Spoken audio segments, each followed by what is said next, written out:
अ, तो कल का जो एक बहुत महत्वपूर्ण प्रश्न था जिसमें हमने डिटेल में डिस्कस किया था कि महाभारत के वॉर में जब जब युद्ध हुआ था महाभारत का, तब धर्म को क्यों तोड़ा गया था। जैसे कर्ण जो है, कर्ण को मारा गया था जब वो एक्चुअली नीचे आ चुका था, या दुर्योधन को उसकी जांग पे मारा था जो रूल के अगेंस्ट था। बराबर है, तो लोगों को बड़ा क्वेश्चन होता है ऐसा क्यों किया भगवान ने, राइट। तो अभी हमको पहले तो महाभारत पूरा डिटेल में एक जो स्टोरी लाइन है उसका वो समझना बहुत जरूरी है कि क्या क्या हुआ था, राइट। तो उसके लिए तो मैं आपको सबसे इंपॉर्टेंट अगर बुक आपको मैं रेफर करना चाहूंगा तो गीता प्रेस का जो महाभारत है वो सबसे ऑथेंटिक है। उसका श्लोक और ट्रांसलेशन बड़ा ऑथेंटिक है वो। अगर आपको उस फॉर्म में चाहिए तो गीता प्रेस की, इनफैक्ट गीता प्रेस की जितने भी बुक्स है, वाल्मीकि रामायण ले लो या कुछ भी ले लो, बहुत ऑथेंटिक बुक्स है। सबसे ऑथेंटिक मैं यही बोलूंगा आज की डेट में। इनफैक्ट सीरियल्स वगैरह का भी, स्टार प्लस का भी मैं आपको बोला था, लेकिन उसमें भी कुछ एक दो पार्ट ऐसे हैं जहाँ पे, लेकिन स्टार प्लस के सीरियल का फायदा है कि उसके डायलॉग्स बड़े अच्छे हैं, मतलब काफी मैच करते हैं। पर स्टोरी लाइन में कहीं ना कहीं कुछ थोड़ी सी गड़बड़ है, पर दैट्स स्टिल ओके, ठीक है। अभी हम यहाँ पे आएंगे फिर से कि धर्म क्यों, व्हाई इट वाज ब्रोकन। तो बेसिकली शास्त्र में आता है 3 प्रकार की नीति होती है। एक नीति होती है बृहस्पति नीति, राइट। बृहस्पति नीति क्या होती है? आपको जीवन में कुछ भी अचीव करना है तो आप हमेशा अच्छा ही करो, किसी भी तरह से आप किसी भी बुरी चीज का साथ बिल्कुल मत दो।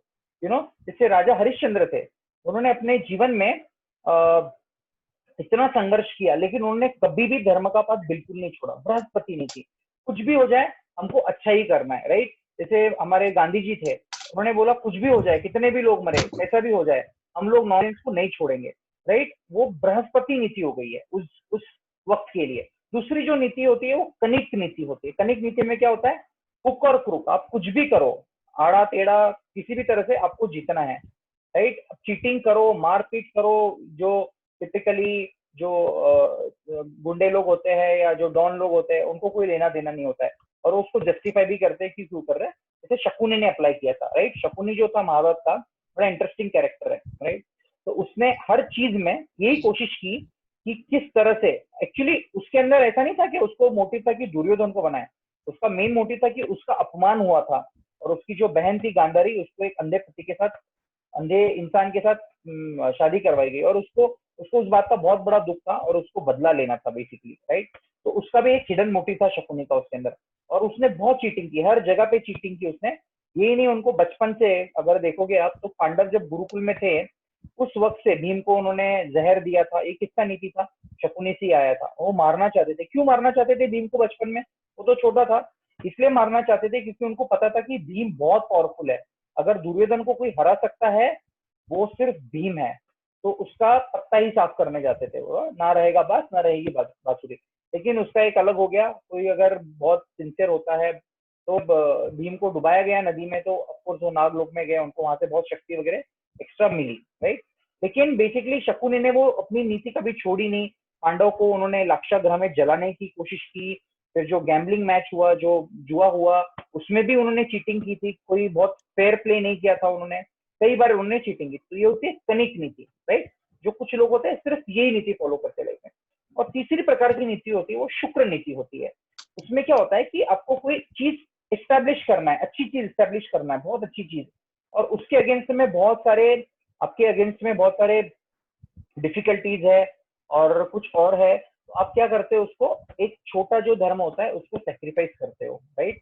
तो ऐसा नहीं है कि आप हमेशा वैसा करते हो कि जिंदगी भर शुक्र नीति से ही जियो आप, लेकिन जहां पे बहुत इंपॉर्टेंट प्रिंसिपल होता है, वो इंपॉर्टेंट प्रिंसिपल कौन डिसाइड करेगा? वो इंपॉर्टेंट प्रिंसिपल आपको आपके जहन में जानना होगा कि ये सच में मैं मेरे लिए कर रहा हूँ या किसी अच्छी चीज के लिए कर रहा हूँ, राइट। तो शुक्र नीति होती है वो, राइट। तो कृष्ण भगवान ने जो है महाभारत के वॉर में शुक्र नीति अप्लाई की थी। अभी क्यों की, राइट, उसके ऊपर हम चर्चा करेंगे। पहले तो पितामह भीष्म, ऐसा बोला जाता है कि पितामह भीष्म को भी चीटिंग से मारा गया था। वो चीटिंग नहीं था, वो स्ट्रेटेजी था, राइट।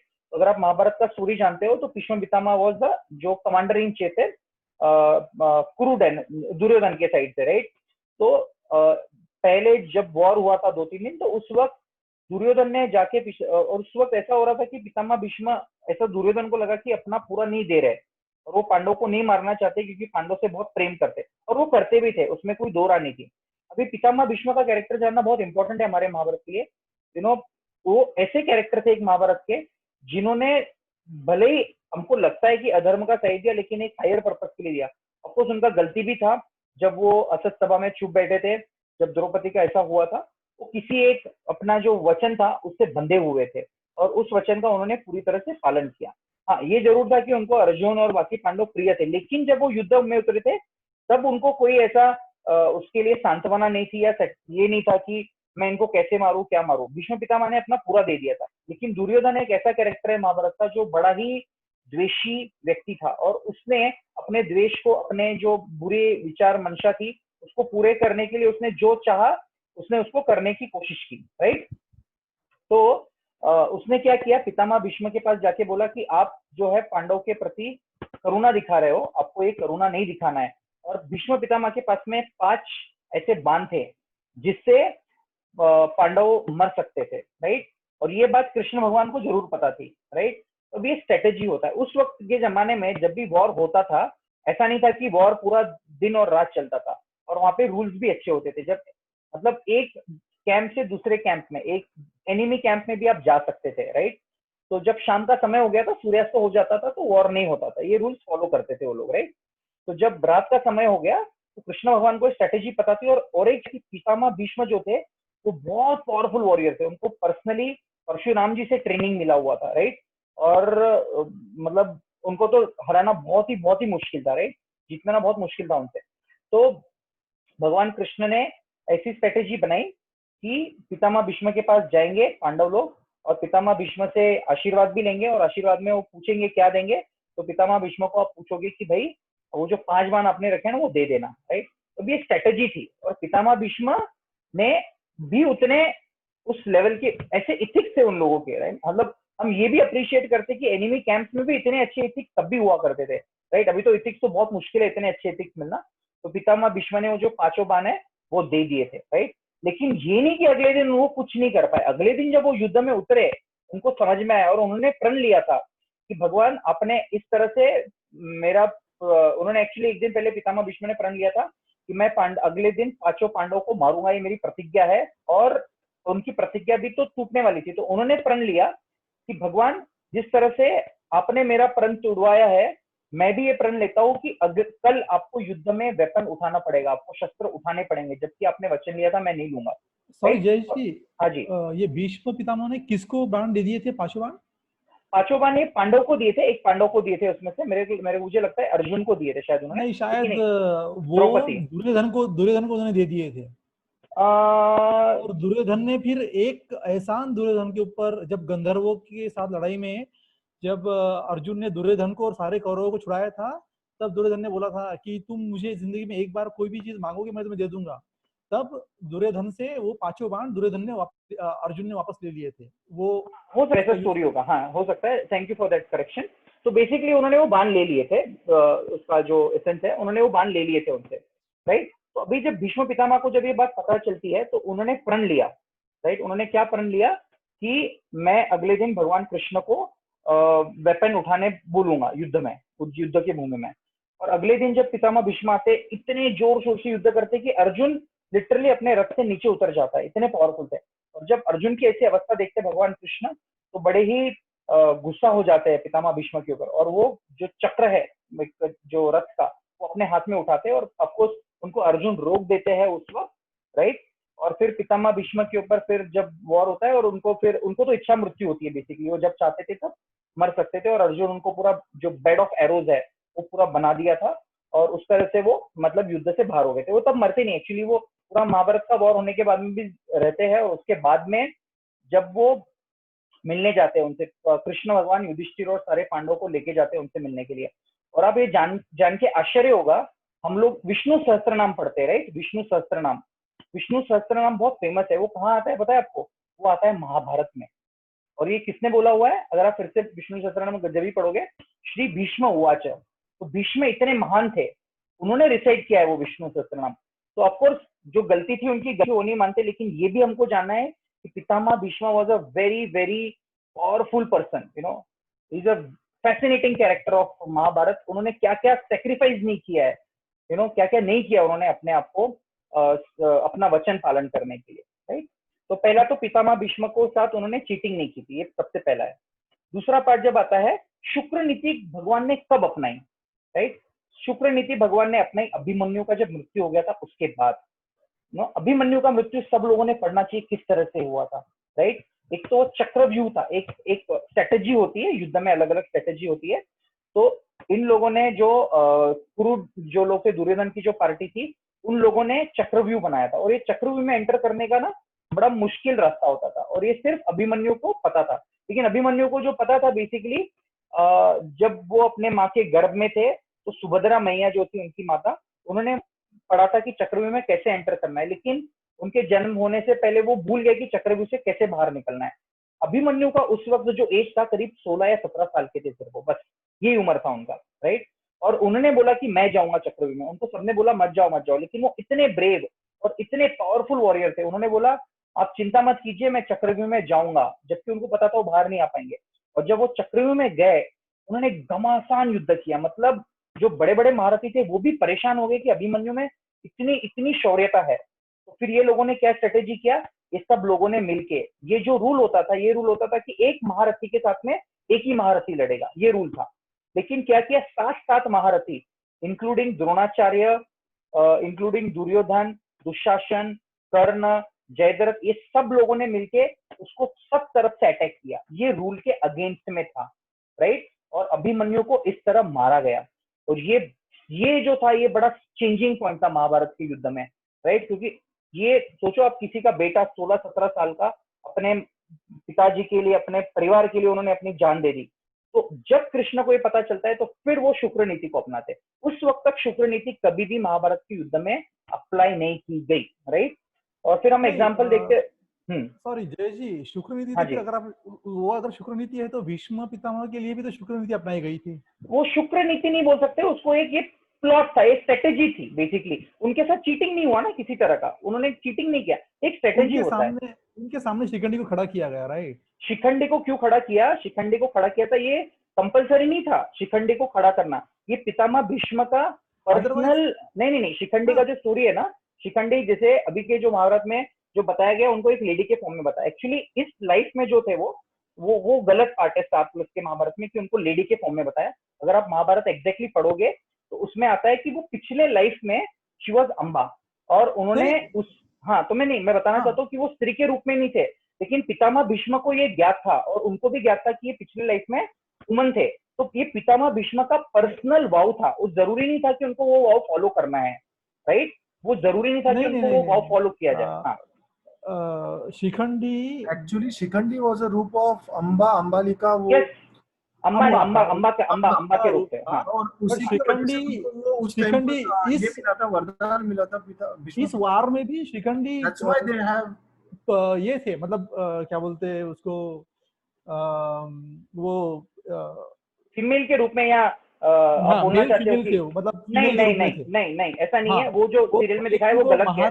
नहीं, वो जो सीरियल में दिखाया ना, रूप था, और वो उनको मतलब क्या बोलते उसको, हिजड़ा बोले या ऐसे जो शब्द है, इसीलिए उनको स्त्री रूपी माना गया था। नहीं, ये माना गया था, नहीं, ये जो सामने शस्त्र नहीं उठाए। हाँ जी, ये जो बात बोल रहे हो ना आप, ये एक्चुअली सीरियल में दिखाते हैं, लेकिन आप ओरिजिनल महाभारत पढ़ोगे ना, वो प्रॉपर एक उनके बच्चे हैं, उनके बच्चों के नाम है, वो पिता है कुछ पुत्रों के, उन्होंने शादी भी की है शिखंडी ने, राइट। तो अगर आप महाभारत पढ़ोगे, ओरिजिनल महाभारत, मैं इसलिए बोल रहा हूँ कि सीरियल जरूरी नहीं कि आपको हमेशा हर चीज सही बताएगा, क्या। तो शिखंडी जो थे, उनके पुत्र के नाम है, उनकी पत्नी का भी नाम है, राइट। तो उनको बच्चे भी हुए थे, तो वो मेल फॉर्म में ही थे। लेकिन पितामह भीष्म को भी उन्होंने प्रण लिया था, उनको भी पता था कि ये पिछले जीवन में स्त्री थी, लेकिन ये पितामह भीष्म का पर्सनल चॉइस था, जरूरी नहीं था कि उनको फॉलो किया जाए, लेकिन ये पितामह भीष्म का पर्सनल चॉइस था। और उसका भी स्टोरी है कि उन्होंने अंबाजी को जो है वो किडनैप करके लाए थे, जो सत्यवती के जो पुत्र थे विचित्र वीर्य, और उनके लिए, और तब उनसे उनका शादी नहीं हुआ था, और फिर उनको जो उनके जो पुराने लवर थे उन्होंने भी एक्सेप्ट नहीं किया था, तब उन्होंने प्रण लिया था बेसिकली, राइट। तो पितामह भीष्म उसको रिस्पेक्ट करना चाहते थे।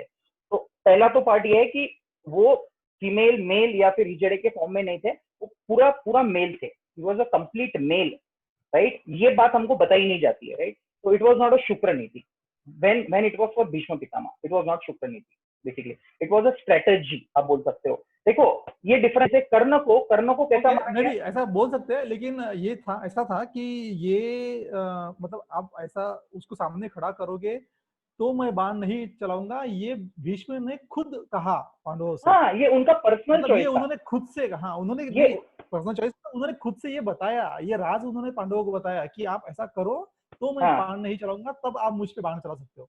हाँ, मतलब तो उसमें देखो ये गलत कुछ नहीं है, भीष्म पितामह का जनरोसिटी था, उनका ये था जनरसिटी था कि उन्होंने बताया कि किस तरह से, उनको पूछा जाता है एक्चुअली, राइट, तो वो बताते भी है सीक्रेट। तो ये मैं बोल रहा हूँ कि जो इथिक्स रहते थे उस वक्त के बड़े हाई इथिक्स थे।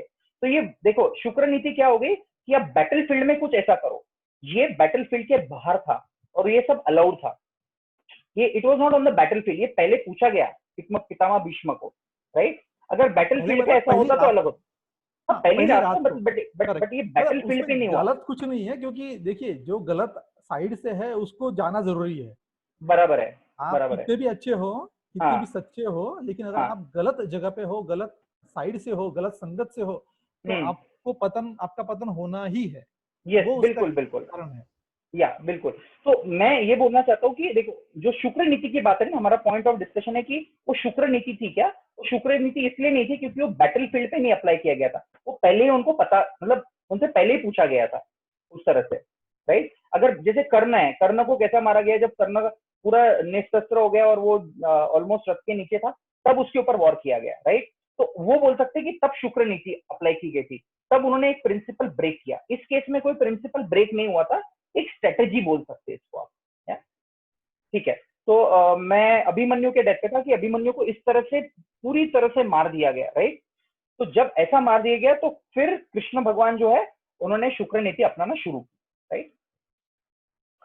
और एक चीज है कि भगवान ने क्यों किया शुक्र नीति को अप्लाई? तो बेसिकली जब कोई बहुत पावरफुल अधर्म हो जाता है, बहुत पावरफुल अधर्म हो जाता है, तो भगवान जो है, या हमको, भगवान ही क्या, हमको भी अगर कुछ शुक्र नीति अप्लाई करना पड़ेगा। ऐसा नहीं कि हमारे साथ कोई बुरा करता है, बुरा करते जा रहा है, करते जा रहा है, हम उसको सहन करते जा रहे हैं, सहन करते जा रहे हैं, नहीं। महाभारत ये नहीं बोलता है कि आपके साथ अगर बुरा होता है आप उसको सहन करते जाओ, सहन करते जाओ और अच्छे ही रहो, कुछ करो ही मत। महाभारत से हमको ये सीख लेना है, राइट।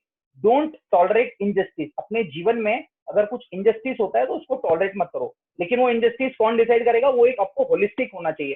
सिर्फ अगर आप सिर्फ अपने हिसाब से सोचोगे तो गलत है। जैसे पांडव के जीवन में अगर आप देखोगे तो इतने इतने कष्ट हुए, इनके साथ इतना गलत हुआ, तब तो उन्होंने ऐसा कुछ नहीं किया, और पॉसिबल भी था कि वो मार भी सकते थे। इनफैक्ट जब विराट का युद्ध हुआ था, ये भी मैं बताना चाहूंगा कि अर्जुन इतना पावरफुल था, महाभारत के वॉर के पहले विराट किंगडम में, राइट, जब वो यूनक के रूप में था अर्जुन, उसने सिंगल हैंडेडली, अकेले ने पितामह भीष्म, द्रोण, दुर्योधन, इन सबको लिटरली हरा दिया था। तो ऐसा नहीं कि अर्जुन पावरफुल नहीं था, उसमें कैपेबिलिटी भी थी उनको हराने की, राइट। वो भी एक पार्ट है स्टोरी का। तो बेसिकली यहाँ पे ये पॉइंट है कि किसी भी अगर बहुत बड़ा अधर्म होता है ना, तो उसको उसको उसके ऊपर जीतने के लिए कभी कभी शुक्र नीति का पालन करना पड़ता है, और कभी कभी, राइट। और इसके अलावा जो देखोगे आप, पांडव जो है ना, पांडव तैयार नहीं थे सब करने के लिए। जैसे जब युधिष्ठिर को बोला गया कि आप झूठ बोलो द्रोणाचार्य को जाके, क्योंकि युधिष्ठिर जो थे धर्मराज थे, राइट, वो कभी भी अधर्म का साथ नहीं देते थे, मतलब कोई भी अगर उनको समझो, अगर जब पहली बार जब क्रीडांगन में जब पांडव लोग जब द्रोणाचार्य के आश्रम से आए थे और उनका परफॉर्मेंस, राइट, जब दुर्योधन और युधिष्ठिर के बीच में द्वंद्व हो रहा था, उस वक्त एक्चुअली युधिष्ठिर काफी भारी पड़ गए थे दुर्योधन के ऊपर। लेकिन क्या किया दुर्योधन ने और शकुनी ने मिलके, इस तरह से उनको कुछ अपमानित शब्द बोले जिससे युधिष्ठिर को गुस्सा आ गया। तो युधिष्ठिर इस लेवल के थे कि उन्होंने बोला कि अभी मैं, ये तो प्रतियोगिता है, ये वॉर नहीं है, प्रतियोगिता है, और प्रतियोगिता में जब मैं आपके ऊपर आक्रमण करूंगा तो ये गुस्से में होगा, ये मेरे धर्म के खिलाफ है। तो इसलिए युधिष्ठिर वॉज धर्मराज। मैं एक एग्जाम्पल दे रहा हूँ, ऐसे उनके जीवन में कई प्रसंग आए, और उनके जो धर्म है उसके वजह से वो गैम्बलिंग का मैच भी हुआ। अगर शायद उस वक्त वो कर देते तो शायद आगे वाली बात नहीं होती। तो युधिष्ठिर जो थे बड़े ही धर्म के प्रेमी थे, उनसे झूठ बुलवाया कृष्ण ने, राइट। उसी तरह अर्जुन भी, ऐसा नहीं कि कर्ण को जब देखा उन्होंने बोला नहीं मैं नहीं मारूंगा, कृष्ण ने उनको बोला, पर्सनली बोला।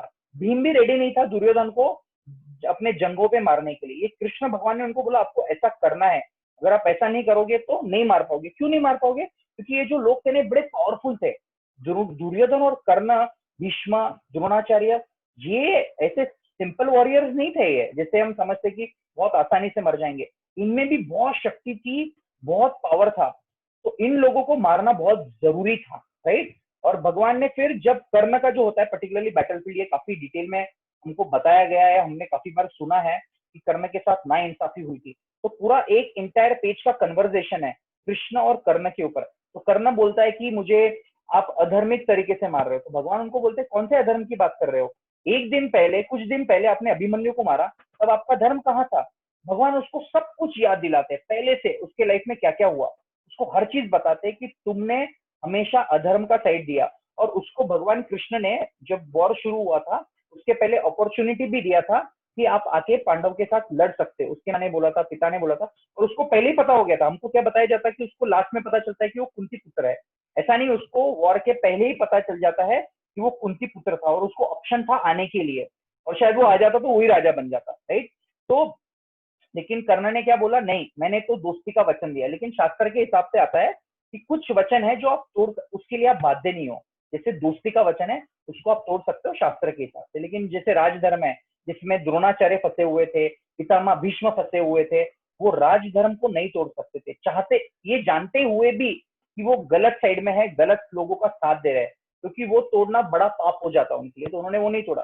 लेकिन कर्ण को ये ऑप्शन था, तो भगवान उसको सब कुछ याद दिलाते हैं, और उसको ये भी बोलते हैं कि ऐसा नहीं कि द्रौपदी का उन्होंने बोला कि आप द्रौपदी से जाके माफी मांगो, राइट, उसके चरणों में जाके उससे माफी मांगो कि मुझे माफ कर दो और हम आपको एक्सेप्ट कर लेंगे। तो इतना भी रेडी थे भगवान उसको देने के लिए, लेकिन वो माना नहीं, इसलिए उसके प्रति इस तरह की शुक्र नीति अपनानी पड़ी।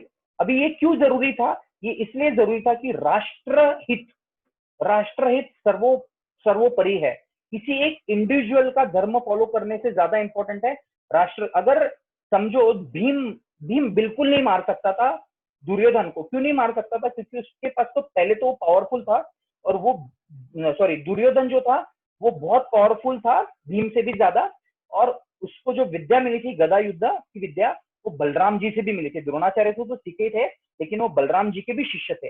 उसके अलावा उनको उनकी जो माता थी गांधारी, उनसे बहुत पावर मिला था। गांधारी जी आप जानते हो, वो पट्टी बांध के रखी थी, और उन्होंने जो व्रत लिया था पतिव्रता का, उसमें बहुत पावर होता है, सुपर पावर होता है। मतलब अगर आप मुझे पूछोगे one of the greatest power क्या है, तो एक पत्नी का व्रता होना, इससे बड़ा पावर तो शायद इस दुनिया में कोई भी नहीं है, इतना पावरफुल होती है वो लेडी। तो एक दिन पहले उनको गांधारी ने बोला था कि आप मेरे पास आना और पूरी तरह से बिना कपड़ों के आना, राइट, सुबह सुबह आना, ताकि आपको कोई देख नहीं पाए। तो जब दुर्योधन जा रहे थे तो कृष्ण ने ही उनको बोला था कि अरे भाई ऐसे जा रहे हो, अब तो राजा हो, बिना कपड़ों के कुछ तो ढक के जाओ। तो जो भी नेसेसरी जरूरी था उन्होंने उतने कपड़े पहने थे, तो जांघों के ऊपर उन्होंने कुछ ढक दिया था अपने। तो जब गांधारी ने अपनी आंख खोली तो पूरी शक्ति देना चाहती थी, जिससे उसकी जो बॉडी है एकदम पावरफुल बन जाए, उसको कुछ लगे ही नहीं। तो सिर्फ वो हिस्सा पार्ट बॉडी का उनकी जांघें थी जहां पे वो वीक थे। तो जब युद्ध हुआ, तो जब कृष्ण भगवान ने दुर्योधन को बताया कि आपको जांघों पे मारना है, एक्चुअली वो अगेंस्ट था रूल के, राइट, जो गदा युद्ध होता है उसके अगेंस्ट में था, लेकिन दुर्योधन को मारने के अलावा दूसरा कुछ चारा नहीं था, और भगवान ने ये शुक्र नीति अपनाई, राइट। और क्यों अपनाई, क्योंकि अगर भीम मर जाता, फिर अगर भीम मर जाता तो राजा कौन बनता, दुर्योधन, और दुर्योधन राजा बनता तो कितना अधर्म हो जाता। तो कभी कभी राष्ट्र हित के लिए, राइट, पर्सनल गेन नहीं था उनका, ये गोल नहीं था भगवान का कि युधिष्ठिर को राजा बनाया जाए क्योंकि उनके प्रिय, नहीं, क्योंकि युधिष्ठिर धर्मराज था, वो धर्म की स्थापना कर सकता था और सारी प्रजा को सुखी रख सकता था। इसलिए ये जरूरी था कि भीम ने दुर्योधन को ऐसे मारना था, राइट। उसी तरह जयद्रथ का भी स्टोरी आता है कि जयद्रथ के साथ में भी क्या हुआ था, वो भी बड़ा इंटरेस्टिंग स्टोरी है महाभारत में। जब जयद्रथ, अर्जुन क्या करता है, अभिमन्यु का जिस दिन डेथ हो जाता है, वो अगले दिन प्रण लेता है कि मैं जयद्रथ को सूर्यास्त के पहले मारने वाला हूँ, कुछ भी हो जाए, सूर्यास्त होने के पहले। तो फिर ये सब कौरव लोगों को पता चलता है कि इसने ऐसा प्रण लिया, तो वो लोग क्या करते, जयद्रथ को एकदम पीछे रखते। उन्होंने बोला, और उसने बोला था कि मैं अपने आप को जला दूंगा अगर मैं मार नहीं पाया तो उनका गोल, तो उनको भी पता था कि अर्जुन को डिफीट करना बहुत मुश्किल था उनको, तो उन्होंने जयद्रथ को पूरी तरह से एकदम पीछे रखा, उसको सामने आने ही नहीं दिया। और अर्जुन उस दिन ऐसे मूड में था, वो तो रोज ही मूड में रहता था, लेकिन उस दिन ऐसे मूड में था, वो बस जयद्रथ तक पहुंचने वाला था, लेकिन सब लोगों ने इस तरह से घेर रखा था कि वो पहुंच ही नहीं पाया जयद्रथ तक। तो भगवान कृष्ण ने क्या की, भगवान ने फिर शुक्र नीति अप्लाई की। उन्होंने क्या किया, उन्होंने इस तरह का माहौल बनाया जैसे सूर्यास्त हो गया, जबकि सूर्यास्त नहीं होता था। मतलब सूर्यास्त हुआ नहीं था, लेकिन उन्होंने इस तरह का माहौल बनाया। और जैसे सब लोगों को लगा अरे सूर्यास्त तो हो गया, तो उन्होंने जयद्रथ को आगे कर दिया, और जैसे जयद्रथ को आगे किया, भगवान ने जो नॉर्मल टाइम था वो कर दिया, और जैसे जयद्रथ सामने आया, अर्जुन ने उनको मार दिया, राइट। तो ये जो था ये राष्ट्र हित में था, जन के हित में था, इसलिए भगवान ने ऐसा किया। अभी आप बोलोगे यार ये तो बहुत ज्यादा हो गया, अभी आप मॉडर्न डे कंटेक्स्ट में देखिए, इसके एग्जाम्पल मैं बताता हूँ। बृहस्पति नीति पृथ्वीराज चौहान ने अप्लाई की थी अपने जीवन में, राइट। आपको पता है उसके बाद क्या हुआ था? पृथ्वीराज चौहान ने उनको अपॉर्चुनिटी थी मारने के लिए, लेकिन उन्होंने बार बार माफ किया, और फिर क्या हुआ? उनका अनफॉर्चुनेटली उनको मार दिया गया, उनको शहीद हो गया, राइट। उसी तरह से आप देखोगे राजपूत जो राजा थे जब लड़ते थे मुगलों से, तो मुगल लोग क्या थे, जब भी राजपूत राजा बहुत भारी पड़ जाते थे, मुझे वो राजा का नाम याद नहीं अभी, लेकिन ऐसे एक युद्ध हुआ था जब राजपूत राजा मुगल पे बहुत भारी पड़ गए थे, तो उन्होंने पता है क्या किया? उन्होंने गाय जो होती है गौ माता, उनको बीच में डाल दिया। अभी देखो रूल क्या है हमारा, कि हम गौ माता के ऊपर बिल्कुल आक्रमण नहीं करेंगे, राइट, ये रूल होता है, राइट। तो उनको ये पता था कि ये रूल राजपूत राजा फॉलो करते हैं, फिर उन्होंने क्या किया? राजपूत राजा ने तो बाण छोड़ना बंद कर दिया, युद्ध करना बंद कर दिया, लेकिन मुगल ने ऐसा नहीं किया। मुगल ने गायों को भी मारा और राजपूतों को भी मारा। अभी इस केस में क्या करना चाहिए था? वो धर्म फॉलो करना चाहिए था। देखो गाय तो ऐसे ही मर गई, बराबर है, उसका पाप तो मतलब कहीं ना कहीं, अगर ये राजपूत राजा उस रूल को सेक्रीफाइस कर देते, एक रूल को, और फिर बाद में मुगलों को मार देते, तो शायद बाकी जो दूसरी यही गाय नहीं, और भी जितनी गाय थी, गौरक्षा जो होनी थी, या जो बाकी जो राजपूत रानियां थी, या जो किंगडम था, उनके ऊपर तो मुगल का कभी आक्रमण होता नहीं ना। तो ये कभी कभी बृहस्पति नीति भी अगर आप अप्लाई करोगे जीवन में, तो उससे सक्सेस मिलेगा नहीं। जैसे हमको ऐसा बोला जाता है कि गांधी जी के वजह से हमको इंडिपेंडेंस मिला। अगेन ये टॉपिक ऑफ डिबेट है, लेकिन अगर आप हिस्ट्री बहुत अच्छे से पढ़ोगे, सही जानकारों से पढ़ोगे, उसको एक पर्टिकुलर आइडियोलॉजी के लोगों के मुंह से नहीं सुनोगे, एक ओपन माइंड से देखोगे, तो सिर्फ गांधी जी की वजह से नहीं मिला था हमको इंडिपेंडेंस। डेफिनेटली हम उनको रिस्पेक्ट करते हैं, उन्होंने काफी कुछ किया अपने लाइफ में, बलिदान किया, नॉन वायलेंस किया, सब कुछ किया, लेकिन one of the main reason was Subhash Chandra Bose. उन्होंने जब वर्ल्ड वॉर 2 में पार्टिसिपेट किया, ब्रिटिश काफी मतलब वीक हो गए थे, उस वक्त उन्होंने डिसाइड किया। और उसके अलावा वीर सावरकर जी, जिनकी कल जिनका कल जन्म तिथि था, भगत सिंह, ऐसे चंद्रशेखर आजाद, ऐसे लोगों का भी बहुत इंपॉर्टेंट रोल था। और गांधी जी क्या थे? गांधी जी इन लोगों के अगेंस्ट में थे, हमने ऐसा नहीं करना, हमने वैसा नहीं करना। अगर हम सिर्फ गांधीगिरी फॉलो करते तो शायद हमको इंडिपेंडेंस नहीं मिलता। और अभी भी देखो हमारे इंडिया में ये गांधीगिरी और ये जो राजा हरिश्चंद्र का जो नीति है, बहुत सारा जो नुकसान हमारे देश में अभी भी हुआ है, आज की डेट में भी, कि इसीलिए हुआ है कि भाई हम अच्छे रहो, अच्छे रहो, सहन करते जाओ, सहन करते जाओ। कुछ ऐसे बड़े सेंसिटिव टॉपिक्स है, राइट, जो हम टच भी नहीं करना चाहते, इतने सालों तक लोगों ने कभी सोचा भी नहीं। अभी जैसे मैंने पिछली बार भी बताया था, बिल्कुल दलितों के साथ और शूद्रों के साथ अन्याय हुआ था, और अंबेडकर जी ने एक प्रोविजन दिया था कि रिजर्वेशन सिस्टम आए, होना चाहिए, कुछ सालों तक होना चाहिए। लेकिन क्या हुआ? अंबेडकर जी की पूरी बात उन्होंने मानी नहीं, एक ही पार्ट लेके रखे, और बाद में क्या हुआ? अपीजमेंट पॉलिटिक्स चालू हो गया, राइट। और किसी ने ये दम नहीं है कि किसी ने आज भी आवाज उठाए उस चीज के लिए, राइट। तो उससे क्या हो रहा है? अच्छे लोग, मतलब जो अच्छे, मतलब जो कॉम्पिटिटिव लोग है, राइट, जो रिजल्ट ला सकते हैं, उनका नुकसान हो रहा है, राइट। तो अभी अन्याय तो इधर भी हो रहा है ना। क्यों हो रहा है? क्योंकि हम लोग वो ही फॉलो कर रहे हैं, नहीं नहीं हमने कुछ नहीं करना चाहिए, ये नहीं करना चाहिए। इसके वजह से इंडिया को बहुत लॉस हुआ है।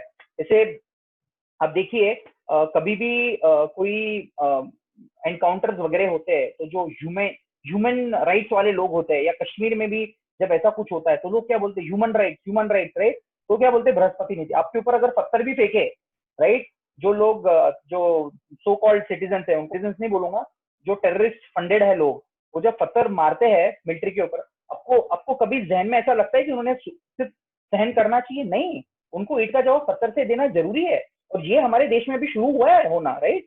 हमारे देश में शुक्र नीति का भी शुरू हुआ है। क्यों जरूरी है वो?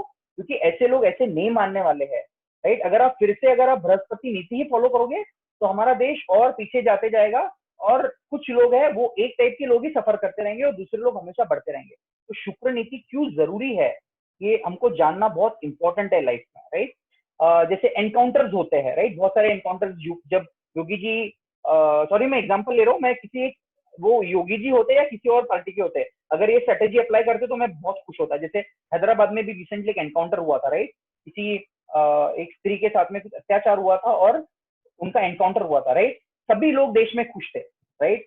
मुझे मुझे नहीं लगता यहाँ पे कोई जो आज असेंबली में वो ऐसा बोलेगा कि नहीं नहीं ऐसा नहीं करना चाहिए था, उनको तो सजा मिलनी चाहिए थी, प्रॉपर जस्टिस फॉलो होना चाहिए था। हमने देखा निर्भया कांड में क्या हुआ, बहुत जस्टिस फॉलो किया, कितने सालों के बाद मिला, right. Justice delayed is justice denied, right. Actually Manu Samhita लोग बोलते हैं गलत है, लेकिन मनु संहिता में बहुत क्लियरली लिखा हुआ है कि अगर कोई गलत करता है, चोरी चोरी करता है ना, उसके हाथ काट देने चाहिए, ये मनु संहिता का रूल है। जस्ट इमेजिन अगर ऐसे रूल होते हमारे देश में तो इतने चोर पैदा नहीं होते। अगर कोई अत्याचार करता है स्त्री के साथ में, उसको मार देना चाहिए, कोई मर्डर करता है उसको मार देना चाहिए। इसलिए नहीं मार देना चाहिए कि वो अत्याचार बंद हो, लेकिन उस इंसान के लिए भी बहुत जरूरी है वो। अभी ये मैं बोल रहा हूँ कि बहुत सारी चीजें मनु संहिता की एप्लीकेबल नहीं है, लेकिन कुछ चीजें है ना जो एप्लीकेबल है। जैसे अभी मिडिल ईस्ट में जाओगे ना, इतने स्ट्रॉन्ग रूल्स है, इतने स्ट्रॉन्ग रूल्स है, इसलिए वहां पे इतना लॉ एंड ऑर्डर फॉलो होता है। आपको कठोर पनिशमेंट देना बहुत जरूरी है। आप सिर्फ ह्यूमैनिटेरियन ग्राउंड की बात नहीं कर सकते हो हमेशा। ऐसा इसका मतलब ये नहीं कि हम ह्यूमन नहीं है, हमको भी उनके लिए करुणा है, हमको भी उनके लिए कंपैशन है। लेकिन अगर आप हमारे साथ गलत करोगे तो हम क्यों सहन करते रहे, कब तक सहन करेंगे हम लोग। तो वही नीति भगवान ने अप्लाई की, राइट। इसलिए मैंने आपको थोड़ा बैकग्राउंड दिया था महाभारत का कि कितनी बार अत्याचार हुआ है इन लोगों के साथ में, पांडव लोगों के साथ में। तब तो उन्होंने कोई कूटनीति अप्लाई नहीं की, तब तो उन्होंने कोई शुक्र नीति अप्लाई नहीं की। वो तो कर भी सकते थे, मार भी सकते थे, उनको एवरी राइट था मारने के लिए, धर्म के हिसाब से ही करते वो, लेकिन उन्होंने नहीं किया, राइट। तो जैसे अभी मैं बता रहा था योगी जी की बात, तो जब यूपी में भी अगर आप देखोगे पहले इतने गुंडे थे जो सालों साल तक गायब थे, लेकिन जब योगी जी आए उन्होंने एनकाउंटर शुरू कर दिए, राइट। एनकाउंटर जैसे शुरू किए, जितने चोर लुचक्के थे सब लोग सीधा गए, कोर्ट में गए, पुलिस स्टेशन में गए, बोले हमको ले लो, हमको बचा लो, हम सरेंडर करते हैं, राइट। तो कभी कभी ऐसे जो लोग होते हैं ना, जब अधर्म बहुत पावरफुल हो जाता है तो कभी कभी आपको ऐसा चीज भी करना जरूरी है, ये गलत नहीं है। ये आप कैसे जान सकते हो, यूजुअली आगे आगे वो पॉइंट आएगा जब मैं बताऊंगा आपको कि जो धर्म है उसको सिर्फ आप थ्योरेटिकल अंडरस्टैंडिंग नहीं दे सकते हो, राइट। उसका जो रिजल्ट है, उसका जो परिणाम है, उसके हिसाब से देखना है आपको कि वो धर्म सही में फॉलो हुआ या नहीं हुआ। ये थ्योरेटिकल कंसेप्ट नहीं है, ये बहुत डायनामिक चीज है, ये स्टैटिक चीज नहीं है कि ऐसा लिखा है तो ऐसा ही फॉलो होना है, राइट। तो ये जब महाभारत का युद्ध हुआ था उसका परिणाम क्या हुआ, उसका परिणाम ये हुआ कि धर्मराज जैसे राजा राजा बने और उनकी प्रजा बहुत सुखी हुई। अगर दुर्योधन बन जाता राजा तो शायद प्रजा सुखी नहीं होती और अत्याचार ही अत्याचार होता सभी लोगों के ऊपर, राइट। तो ये बड़ा इंपॉर्टेंट पॉइंट है।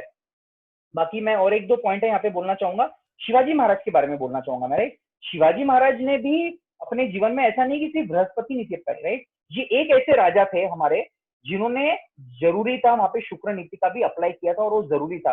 जैसे अफजल खान को मारने गए तो अलग स्ट्रेटेजी था, जब उनको औरंगजेब ने फंसा लिया था, जब वो वहां से निकले तो वो, अगर आप अपेरेंटली देखोगे बोलोगे तो गलत किया, झूठ नहीं बोलना चाहिए था, ऐसा नहीं करना चाहिए था, वैसा। अगर वो सिर्फ शुक्र नीति फॉलो करते तो शायद जो मराठा एम्पायर इतना कॉन्कर कर पाई नहीं कर पाती। तो हर एक जो क्षत्रिय होता है उसको धर्म की स्थापना के लिए, और धर्म क्या होता है उसका कॉन्सिक्वेंस थेरी नहीं है धर्म, ये प्रैक्टिकल है, ये डायनामिक है, इसको समझना एक होलिस्टिक, जो मैं बार बार बोलता हूँ होलिस्टिक इतना इंपॉर्टेंट है समझने के लिए कि उसका जो परिणाम है वो बहुत इंपॉर्टेंट है क्या होगा। तो शिवाजी महाराज ने भी अपने जीवन में शुक्र नीति जहां पे जरूरी था वहां पे अप्लाई किया उन्होंने, राइट। वैसे देखे जाए तो वो तो एक्चुअली आदिल शाह के अंडर में थे उनके पिताजी, तो उनके हिसाब से तो उन्होंने आदिल शाह की सेवा करनी चाहिए थी, लेकिन उन्होंने नहीं किया, उन्होंने एक रिवोल्ट किया जो जरूरी था उस वक्त के लिए, बराबर है।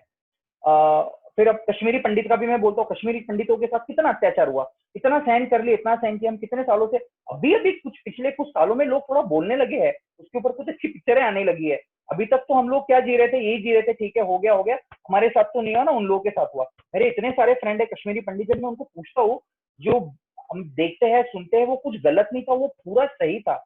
और ऐसे लोगों के साथ में तो उसी तरह से ट्रीट करना जरूरी है। तो भगवान कृष्ण जो है वो टिट फॉर टैट है, वो मौका देंगे, लेकिन अगर आप नहीं सुधरोगे तो फिर उनको टेढ़ी उंगली से भी घी निकालना आता है for a higher cause, right. ये हायर कॉज समझना बहुत जरूरी है हमको। तो इसके ऊपर किसी को कोई क्वेश्चन है क्या before I go to the next question. मैंने सिर्फ आज क्वेश्चन आंसर के स्लाइड बनाए पूरे। चैट में कुछ तो आया, मैंने देखा नहीं क्या हुआ है, तो आप बताइए। दिलीप जी कोई क्वेश्चन है? नहीं क्वेश्चन नहीं है, थोड़ा सा ऐसा ही डिस्क्रिप्शन चालू है, कोई क्वेश्चन अच्छा डिस्क्रिप्शन, ठीक है। तो ये वाला पार्ट क्लियर हो गया कि धर्म को जो अपेरेंटली ब्रेक किया गया था, राइट, लेकिन किसी हायर प्रिंसिपल के लिए दिया था, ठीक है।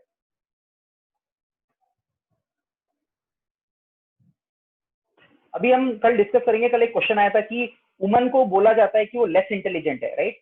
लेस इंटेलिजेंट मतलब क्या है? लेस इंटेलिजेंट यानी अभी इंटेलिजेंस जो होती है ना, वो एक प्रकार की इंटेलिजेंस नहीं होती है, राइट? काफी टाइप की इंटेलिजेंस होती है, जैसे क्वांटिटेटिव इंटेलिजेंस होती है, इमोशनल इंटेलिजेंस होती है, पोएटिक, कोई बड़े अच्छी कविता लिखता है, उनके पास वो इंटेलिजेंस होती है। सब लोग कविता नहीं लिख सकते, कुछ लोग आर्ट में बड़े अच्छे होते हैं, उनके पास वो इंटेलिजेंस होती है, कुछ लोग गा बहुत अच्छे सकते हैं। तो इंटेलिजेंस अलग अलग प्रकार की होती है। और एक होती है रैशनैलिटी, आप डिसीजन ले सकते हो, यस ये करना है या नहीं करना है, आप इमोशंस में बह नहीं जाते हो। और ऐसा नहीं कि इमोशनल होना प्रॉब्लम है, इनफैक्ट इमोशनल इमोशनल सपोर्ट एक बहुत इंपॉर्टेंट हिस्सा है हर एक के जीवन में, राइट? इसीलिए मैंने आगे पॉइंट लिखा, हमारे जीवन में माता भी होती है और पिता भी होते हैं।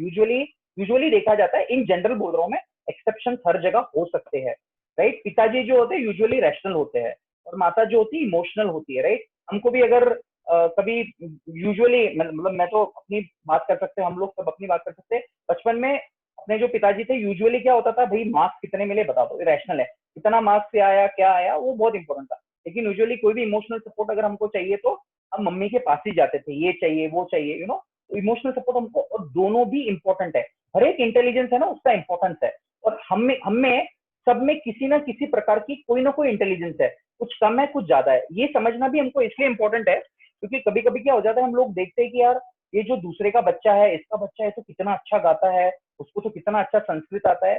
भाई वो उसका स्ट्रेंथ है, अब उससे कंपेयर मत करो। Don't compare oranges and apples, right? सेब को और ऑरेंज को कंपेयर नहीं कर सकते हो, दोनों यूनिक है।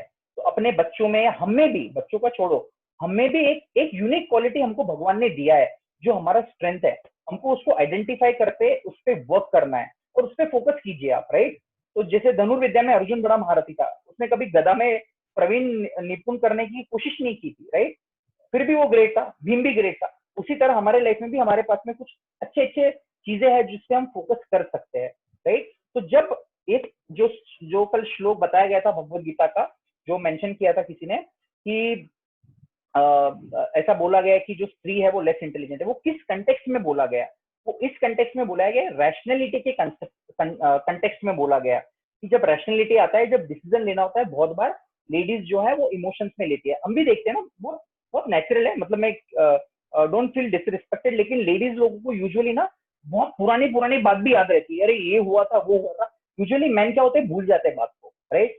हो गया ना, ठीक है छोड़ दो, यू नो, इट्स लाइक हमारा मेंटेलिटी होता है। लेकिन मैं, मतलब please don't feel offended anybody, but usually लोगों को याद रहता है इस दिन ऐसा उधर उन्होंने ऐसा बोला था, आज भी याद है। तो ये इमोशंस है, भूलना बड़ा मुश्किल हो जाता है उन लोगों के लिए। तो और ये इमोशंस भी बड़ा स्ट्रेंथ है, ये वीकनेस नहीं है। Being emotional is actually a very big strength. लेकिन हर चीज का, हर एक इंटेलिजेंस का ना एक पॉजिटिव साइड भी होता है और एक नेगेटिव साइड भी होता है, हर एक का। रैशनैलिटी का भी होता है। अगर कोई इंसान बहुत बहुत ज्यादा रैशनल है ना, वो दूसरों की भावना समझ नहीं पाएगा और उनके हिसाब से सोच नहीं पाएगा, वो सिर्फ यस और नो बोलेगा, यस और नो ही बॉक्स है उसका, उसके पास कुछ नहीं है। तो अगर वो भी एक्सट्रीम हो जाता है ना तो बड़ा मुश्किल हो जाता है। और ये तो ये शास्त्र में बोला गया, और जो मॉडर्न साइकोलॉजिस्ट है, एक बहुत फेमस बुक है, शायद कुछ लोगों ने पढ़ा होगा, जॉन ग्रे का, men are from Mars women from Venus. वो क्या बुक है, वो पूरा साइकोलॉजी के बारे में ही बात करता है, राइट? तो ये हर चीज जरूरी है। तो जब भी यहाँ पे वुमेन को, जब भी शास्त्र में बोला जाता है, it is with respect to the rational thinking. क्योंकि क्या होता है, जब शास्त्र में बात होती है तो फिलोसफी आती है, इंटेलेक्चुअल डिस्कशन होता है, उसको तर्क वितर्क होता है। तो उस चीज में यूजुअली लेडीज थोड़ा माना जाता है, और एक्सेप्शन हमेशा रहेंगे। मैं नहीं बोल रहा हूँ कि सबके लिए ब्लैंकेट रूल है, तो वो शब्द लेडीज लोगों के लिए वहां पे आता है। लेकिन लेडीज लोग दूसरी चीजों में बहुत इंटेलिजेंट होती है, बहुत इंटेलिजेंट होती है, राइट? स्पेशली सबसे इंपॉर्टेंट रोल जो होता है ना माताओं का, वो होता है एक अच्छी संतान की उत्पत्ति और उसको अच्छा ग्रोथ करना। इतना बड़ा प्रोमिनेंस है, राइट? कल कोई बोल रहा था कि उनको राजा क्यों नहीं बनाया जाता है। अरे बाबा, वो तो राजा को पैदा करने की क्षमता रखती है, राइट? वो माता, और राजा को बड़ा बना सकती है, राइट? जीजा माता भी तो बन सकती थी ना रानी, लेकिन उन्होंने शिवा को बनाया क्योंकि उनको भी अपना रोल पता था।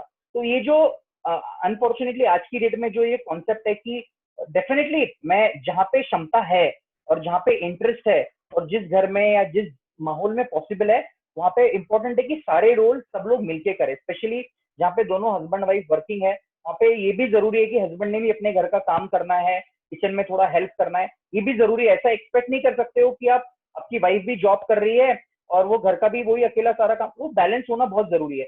Same is the case with everything.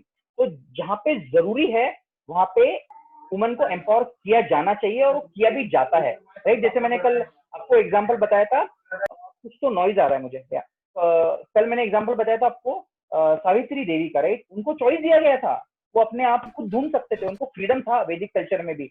Draupadi को भी फ्रीडम था कि इसको अपना हस्बैंड बताए, सीता माता को, ऐसे बहुत सारे थे, तो मेन एग्जाम्पल है, लेकिन ऐसे बहुत सारे स्वयंवर तब भी होते थे, right. Types of marriages Vedas में आते कौन से टाइप के मैरिजेस है, उसमें से स्वयंवर वाला भी एक टाइप है मैरिज, जहाँ पे एक लेडी को पूर्ण स्वतंत्रता होती थी चूज करने के लिए। तो मैं यहाँ पे पॉइंट बोल रहा हूँ, एक सबसे इंपॉर्टेंट रोल जो है ना, वो एक माता का होता है अपने बच्चों को रेज करने के लिए, और बैलेंस करना बहुत जरूरी है। इनफैक्ट अगर आप कोर्ट में भी अगर किसी का अनफॉर्चुनेटली किसी कारण से कोई मैटर चलता है डिवोर्स, उसमें भी यूजुअली जो बच्चे का राइट है वो माता को दिया जाता है। क्यों? क्योंकि सबको पता है कि एक माता है जो बच्चों का ज्यादा अच्छा ख्याल रख सकती है।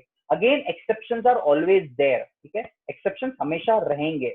तो माता का रोल बहुत ज्यादा प्रोमिनेंट है, वो राजा बना सकती है, राजा को पैदा कर सकती है, सन्यासी को पैदा कर सकती है, एक सक्सेसफुल बिजनेसमैन को पैदा कर सकती है। इतना बड़ा रोल है। अगर स्त्री रहेगी नहीं तो कहां से उनको इतने बड़े बड़े लोग पैदा होंगे, राइट। तो ये बात हमको समझना जरूरी है। और दूसरा भी पार्ट है कि ये भी पूछा गया था कि स्त्रियों को राजा क्यों नहीं बनाया जाता था, राइट। एक्सेप्शंस कुछ राजा थे, जैसे मैंने कल बताया था, एक किंगडम था जहां पे पूरा रूल जो था it was rule only by ladies, right. लेकिन जब भी राजा कोई बनता है उसको बड़ा पैशन और एग्रेशन लगता है, बहुत अलग तरीके से हैंडल करने की जरूरत होती है, राइट। जैसे मैंने एक्सेप्शन में यहाँ पे लिखा इंदिरा गांधी। इंदिरा गांधी भले ही वो लेडी थी, बट उसमें जो जुनून और जो एग्रेशन था और उनको जो डिसीजन लेने का कैपेबिलिटी था, it was very different, right. She was a very different lady than any other lady, right. तो ये एग्रेशन और पैशन यूजुअली लेडीज में कम होता है, वो इमोशनली कभी कभी कैरी हो जाते हैं, इसलिए उनको राज का कारभार संभालने नहीं दिया जाता था। लेकिन ये हमेशा ब्लैंकेट रूल नहीं था, जैसे हमने देखा ताराबाई के केस में, राइट। ताराबाई के केस में भी हमने देखा उन्होंने रूल किया था, she was one of the prominent leaders. और ये तो बहुत पुरानी बात है, ये तो अभी ये जो हम बोलते हैं वुमेन्स लिबरेशन है तो अभी का है। अभी मैं आपसे पूछना चाहता हूँ, जो वुमेन्स लिबरेशन की इतनी बात करते हैं यूएस वाले लोग, यूएस में जो भी पिछले 200, 250, 300 साल की हिस्ट्री है, कितने लेडीज प्रेसिडेंट हुए यूएस में? अभी तक एक भी नहीं है, एक भी नहीं आज तक, राइट। इतना वुमन एम्पावरमेंट का बात करते हैं वो लोग, राइट। ऑफकोर्स लास्ट टाइम हो सकते थे, लेकिन अभी तक हुआ नहीं है कोई, लेकिन इंडिया में तो एटलीस्ट हुए हमारे पास में। और वुमन एम्पावरमेंट इंडिया में काफी हो रहा है और अच्छी बात है। और डेफिनेटली मैं मानता हूँ कि कुछ जो पार्ट था जहाँ पे जरूर ना इंसाफी हुई है, उनके ऊपर बहुत अत्याचार हुए, ये सब मैं एक्सेप्ट करता हूँ, और वो बहुत गलत था, निंदनीय था, और उन लोगों को पनिशमेंट मिलना जरूरी था। लेकिन धीरे धीरे things are changing, positively they are changing, तो हमको ये भी देखना है, राइट। अभी हम आएंगे तीसरे प्रश्न के ऊपर, बलि को जो मारा गया था, राइट। तो बलि को मारा गया था जब पहली बार सुग्रीव भगवान के पास गए थे, उन्होंने बोला था कि ऐसा ऐसा है, तो भगवान ने सबसे पहले उनको पूछा था कि आपने उनसे माफी मांगी थी क्या? बलि से सुग्रीव को पूछा, उन्होंने बोला हाँ मैंने बहुत माफी मांगी। और मैंने आपको उस स्टोरी का बैकग्राउंड भी बताया था कि बाली में और एक राक्षस था जिसने उनको ललकारा था, उनमें एक घमासान युद्ध एक गुफा के अंदर चल रहा था, राइट। और काफी दिनों तक चला वो युद्ध। उसके बाद क्या हो गया कि सुग्रीव को लगा शायद अंदर से कुछ आवाज ऐसी आई, उनको लगा शायद अभी जो मेरा भाई है वो मर चुका, और उन्हें पत्थर रख के आ गए केव पे। तो उन्होंने इंटेंशनल नहीं किया था, उनको ऐसा कोई भावना नहीं थी कि मुझे राज करना है जाके, उनका ऐसा कोई भी उद्देश्य नहीं था। वो बहुत हमेशा अपने भाई के प्रति समर्पित ही थे वो सुग्रीव जी। लेकिन जब बाद में वो आए वहां से बाली, उन्होंने देखा कि, और सुग्रीव राजा नहीं बनना चाहते थे, राइट, उनको बड़ा बुरा लग रहा था। लेकिन जो वहां के उनके मंत्रिमंडल लोग थे, उन्होंने बोला कि हम राजगद्दी ऐसे खाली नहीं रख सकते, आप प्लीज बनिए। तो उन्होंने मतलब इंटेंशनली नहीं बैठे थे वो राजगद्दी के ऊपर, राइट, उनको बिठाया गया था, राइट, वो खुश नहीं थे उस चीज में। और बाद में जब बाली आया तो बहुत गुस्सा हो गया, और उन्होंने क्रोध में आके क्या कुछ नहीं कह दिया उनको, सुग्रीव को, और उनको धक्के मार के हकाल दिया। और हकाल तो दिया ही, उसके अलावा उनकी जो पत्नी थी रोमा, उनको भी अपने साथ रख लिया, उनके साथ भेजा नहीं उनको, और उनका भी भोग करने लगे। ये तो बहुत बड़ा अत्याचार हो गया था, राइट। तो भगवान का एक प्रिंसिपल है, भगवान प्रिंसिपल का, अगर आप दूसरों को माफ नहीं कर सकते हो ना, तो आपको कोई माफी मांगने का आपको अधिकार नहीं है। ये भगवान का प्रिंसिपल है। हमें भी हम कैसे एक्सपेक्ट कर सकते हैं अगर हम किसी को फॉरगिव नहीं कर सकते? How can you expect that somebody else should forgive अस? तो चैरिटी बिगिंस एट होम, हमारे घर से शुरू होना चाहिए, हमसे शुरू होना चाहिए। तो जब उन्होंने फॉरगिव नहीं किया इतनी बार माफी मांगने के लिए भी, तो उन्होंने सुग्रीव से जब पूछा तो उन्होंने ये डिसाइड कर लिया कि वो ऐसे इस तरह से मारेंगे। दूसरा और एक था कि भगवान राम जो है ना, वो सुग्रीव को फिर बाली को फिर से चांस नहीं देना चाहते थे मारने, क्योंकि उन्होंने बहुत बड़ा अत्याचार किया था, राइट। स्पेशली अपने भाई को जो अच्छा था, उनकी सेवा करना चाहता उसको, और उसके अलावा जो उनकी पत्नी थी उसका भी भोग जबरदस्ती किया उन्होंने। तो भगवान बड़े क्रोधित थे उस चीज से, तो उन्होंने उनको फॉरगिवनेस नहीं देना चाहते थे। लेकिन ये तो बात हो गई और भगवान ने उनको मार दिया।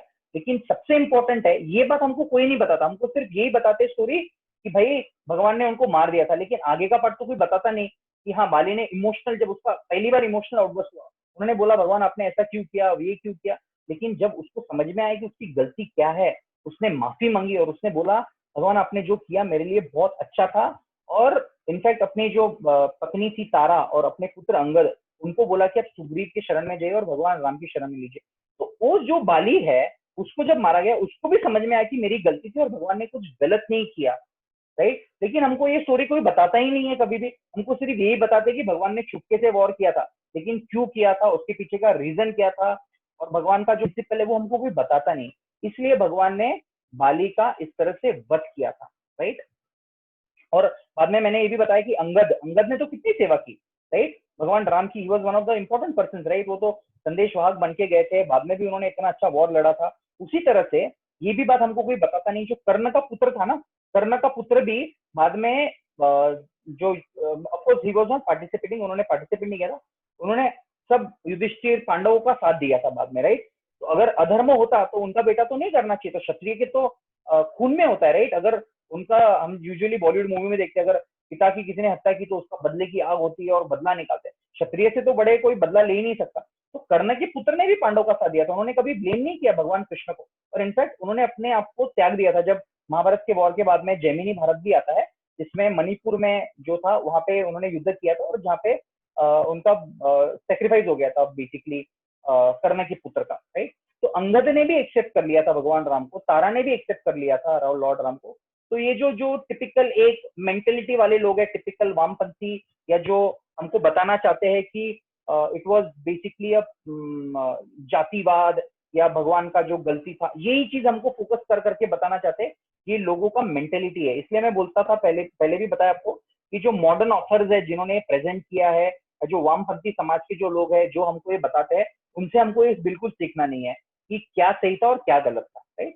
ये बलि महाराज का था। अभी आएंगे हम शंभुक के वध के ऊपर, राइट। ये स्टोरी मुझे भी पता नहीं थी, मुझे पता चली, मैंने डिटेल में इसको पढ़ा। बेसिकली शंभुक जो था, जरूर वो एक पर्टिकुलर जाति में पैदा होता जो अपेरेंटली शूद्र जाति थी, राइट। और वो क्या कर रहा था, वो एक तपस्या कर रहा था। किसकी तपस्या कर रहा था वो? इस तरह की तपस्या कर रहा था। ये वाल्मीकि रामायण में क्लियरली आता है, बहुत क्लियरली लिखा हुआ है साफ शब्दों में। तो उन्होंने देवताओं को डिस्ट्रॉय करने के लिए तपस्या शुरू की थी पूरी तरह से, राइट। और ये जो राम राज्य था उस किंगडम में अलाउड नहीं था, वो उस राजा का रूल था। आप ऐसा कोई चीज कर नहीं सकते हो, राइट। जैसे इंडिया में है कुछ चीज अलाउड नहीं है, जैसे बिहार में जाओगे फॉर एग्जाम्पल, गुजरात में, वहां पे वाइन अलाउड नहीं है, वो रूल है उस स्टेट का। आपको रूल फॉलो करना जरूरी है, अगर आप नहीं फॉलो करोगे तो आपको उसका पनिशमेंट मिलना जरूरी है। तो ये वो ऐसी चीज कर रहा था अपने राज्य में जो रूल्स के अगेंस्ट में थी। उन्होंने अपने जो राज्य के जो रूल्स है उसको तोड़ा था, राइट। इसको, और दूसरा भी ये था कि उनका जो मेंटेलिटी था बड़ा आसुरिक था। आसुरिक मतलब राक्षस वाला मेंटेलिटी था, रावण के जैसा मेंटेलिटी था। वो देवताओं पे विजय प्राप्त करके उसका भोग करना चाहते थे और अपना स्थापित करना। अब बोलोगे उसमें क्या गलत है, वो तो उसका चॉइस है, उसको जो करना है करो। लेकिन भगवान राम के किंगडम में वो अलाउड नहीं था, सिंपल सी बात है, राइट। और भगवान राम ने क्या किया था, जब उन्होंने पूछा उनको अब ये क्यों कर रहे हो, और उन्होंने भी ऑनेस्टली उत्तर दिया कि भाई मैं ये कर रहा हूँ, मेरे को देवता के ऊपर विजय प्राप्त करनी है, ऐसा करना है, वैसा करना है। भगवान राम ने क्या किया, सीधा तलवार निकाला और मार दिया, राइट। अभी लोगों को लगे अरे ऐसे कैसे कर दिया। और हमको क्या उसका स्टोरी क्या बताया जाता है, जो इतना बम्बार्ड किया गया हमारे ऊपर, यही बम्बार्ड किया गया कि मैंने वो दूसरे वर्जन भी पढ़े जो काफी लोग बोलते हैं कि वो शूद्र कम्युनिटी में था इसलिए भगवान राम ने उनको मार दिया, वो अपमान था। लेकिन हमको ये कोई नहीं बताता कि भगवान राम का जो रिलेशनशिप था, जो गुहा राजा थे, राइट, वो कौन से कम्युनिटी से बिलोंग करते थे, निषाद कम्युनिटी से बिलोंग करते थे। निषाद कम्युनिटी तो मतलब ऐसा माना जाता था कि वो शूद्र के भी नीचे वाली कम्युनिटी है। लेकिन उनको कितना सम्मान दिया भगवान ने, जब वापिस लंका से आते थे उनसे मिलने भी गए, उनको अपने राज्याभिषेक में भी बुलाया, राइट। तो भगवान जो थे वो किसी एक कम्युनिटी के अगेंस्ट में नहीं थे, वो एक प्रिंसिपल के अगेंस्ट में थे। जो आसुरिक प्रवृत्ति थी, जो आसुरिक मेंटेलिटी थी, उसके अगेंस्ट में थे भगवान। अगर वो शायद इस तरह का करता, वो किसी अच्छी चीज के लिए करता, तो भगवान उसको बिल्कुल पनिशमेंट नहीं देते, राइट। शबरी जी का भी एग्जाम्पल देखते हैं हम, राइट। शबरी जी का तो कितना एक्सट्रीम है, वो तो झूठे बेर भगवान को खिलाती है, भगवान तो उनका जूता खा रहे हैं, राइट। हमारे घर में जब हम भगवान के लिए कोई भोग बनाते हैं या पूजा पाठ होती है, तो हम तो कितना केयरफुल लेते हैं कि ये नहीं लगना चाहिए, वो नहीं, हम इतना फॉलो करते हैं, राइट। ऑफकोर्स डिवोशन भी होना जरूरी है, वो भी जरूरी है, राइट। लेकिन शबरी जी का जो प्रेम था भगवान के लिए, वो इतना ज्यादा था कि भगवान ने उनके झूठे बेर भी स्वीकार किए, राइट। तो ये दो एग्जाम्पल कोई नहीं बताएगा आपको, मतलब बताएंगे भी तो फोकस नहीं करेंगे। फोकस क्या करेंगे, भगवान ने शूद्र को मारा, राइट। ये हमको उसका स्टोरी दिया जाता है, लेकिन उसके पीछे का रीजन कोई भी नहीं बताएगा, राइट। ये शंभुक वध है। फिर और एक जो प्रश्न था माता सीता के बारे में था कि वाल्मीकि मुनि में उनको छोड़ के आए थे। इसका भी प्रयास करेंगे, मैं ये नहीं बोलूंगा कि बहुत आसान है इसको समझना, कि बड़ा मुश्किल है। तो सबसे पहले हमको ये जानना है कि भगवान जो राम है वो कितने सालों तक जिए थे टोटल। वो जिए 11,000 वर्षों तक जिए, राइट। उन्होंने 11,000 वर्षों तक। और सीता माता के साथ कितने वर्ष थे वो, अप्रोक्सीमेटली 14 साल वनवास में थे। उसमें भी रावण लेके गया था उनको 1 साल। उसके अलावा शादी हुई थी जब उनकी, तब कुछ महीनों तक थे, उसके बाद तो वनवास हो गया था। और वापिस जब आए थे उसके बाद 2 साल रहे थे। तो मैक्सिमम पकड़ लो, बहुत खींच खींचे पकड़ोगे तो आप 16, 17, 18 साल मदर सीता के साथ थे, 11,000 साल में थे, राइट। इमेजिन करो। लेकिन भगवान राम जो राजा थे, उस वक्त का रूल भी था, उनको अलाउड था, वो किसी और से शादी कर सकते थे, किसी और से बच्चे। जय जी, हाँ जी। सॉरी, जब हमें बोलते हैं 11,000 साल, लेकिन रामायण होने को कितने साल हो गए? वो तो त्रेता युग का है, 6,000 देखो। या हाँ 7,000 नहीं नहीं साल नहीं है? नहीं, मैं बताता हूँ आपको। देखो कलयुग का जो है ना एज, कलयुग का एज शास्त्र के हिसाब से आता है 4,32,000 साल कलयुग है। अभी कलयुग के सिर्फ 5,000 साल पूरे हुए, तो आप सोचो अभी इतना बुरा हालत है, बाद में क्या होगा। तो टोटल जो है कलयुग 4,32,000 है। उसके आगे जो आता है द्वापर युग, उसके पहले वाला, उसका डबल 864, 8,64,000 साल। त्रेता युग जो था उसका जो एज था 864 इंटू 2 से मल्टीप्लाई करो आप, जो भी होगा उसका। और सतयुग जो था, इट वाज त्रेता युग इंटू 2।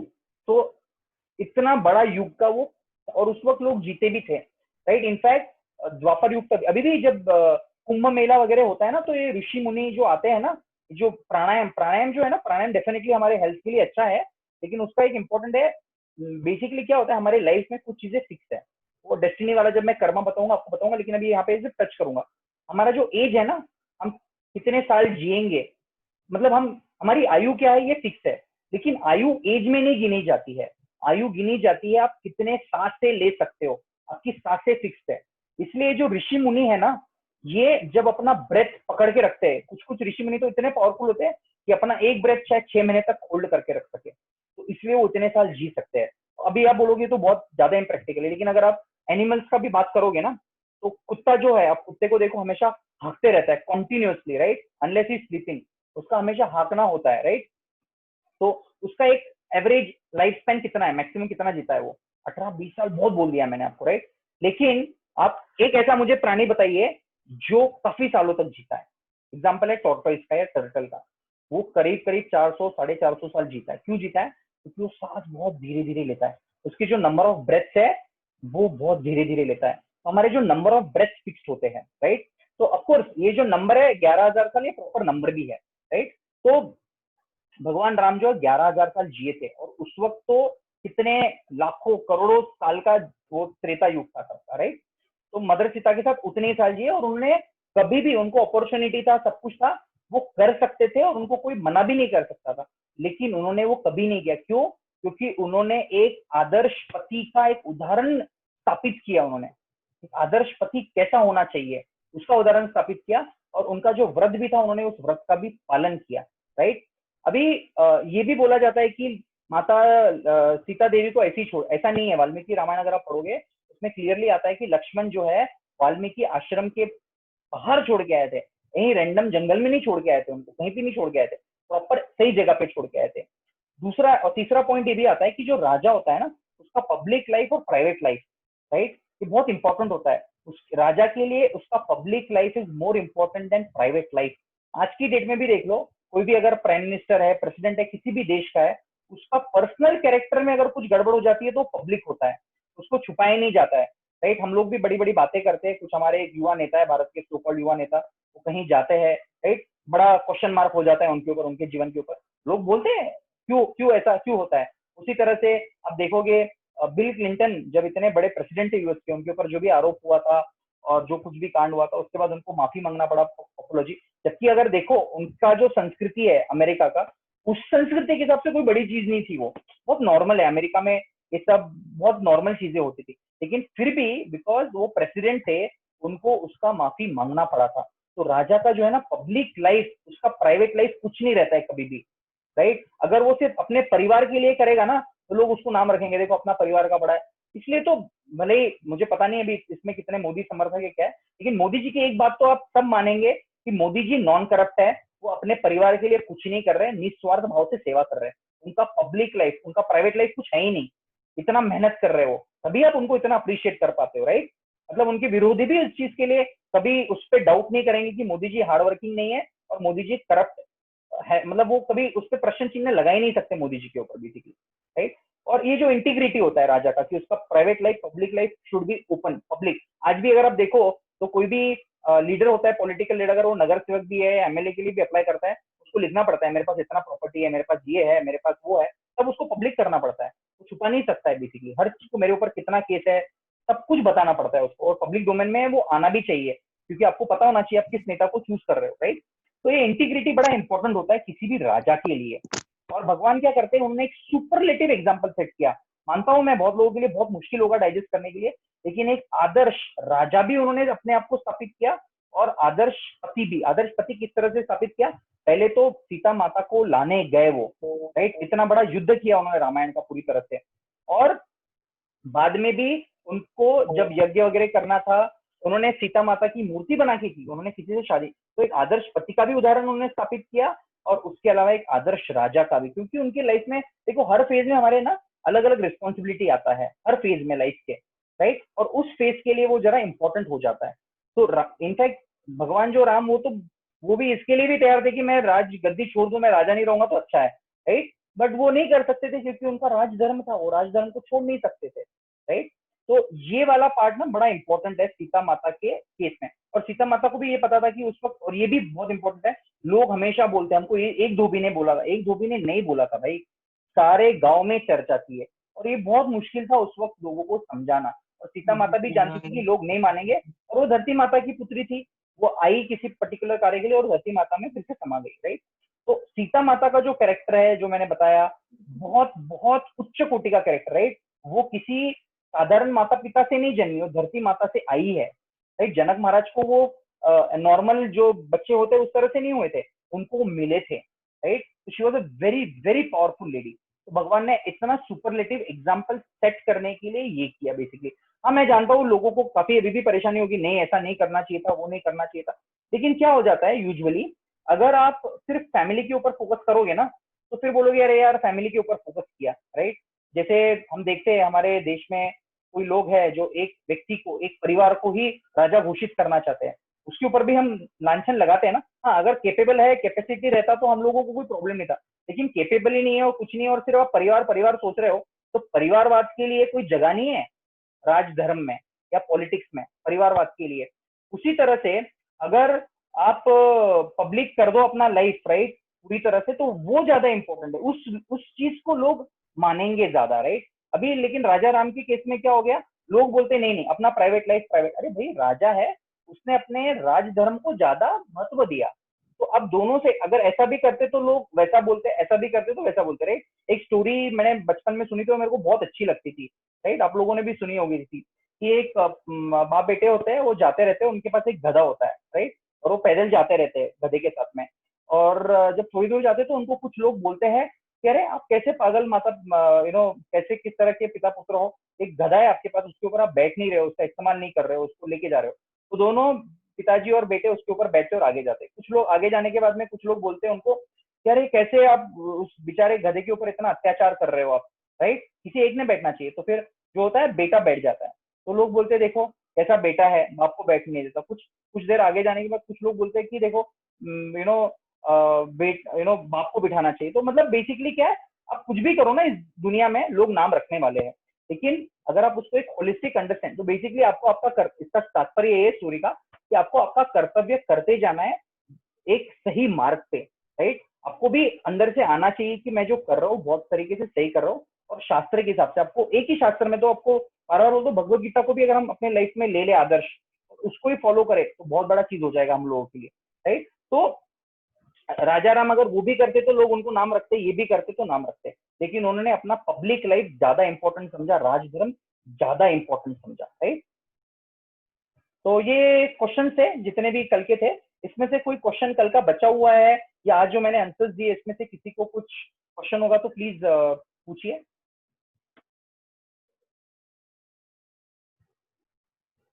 आज तो कोई चैट में कोई नए प्रश्न नहीं है। हम्म देखते हैं कभी एक बार फिर।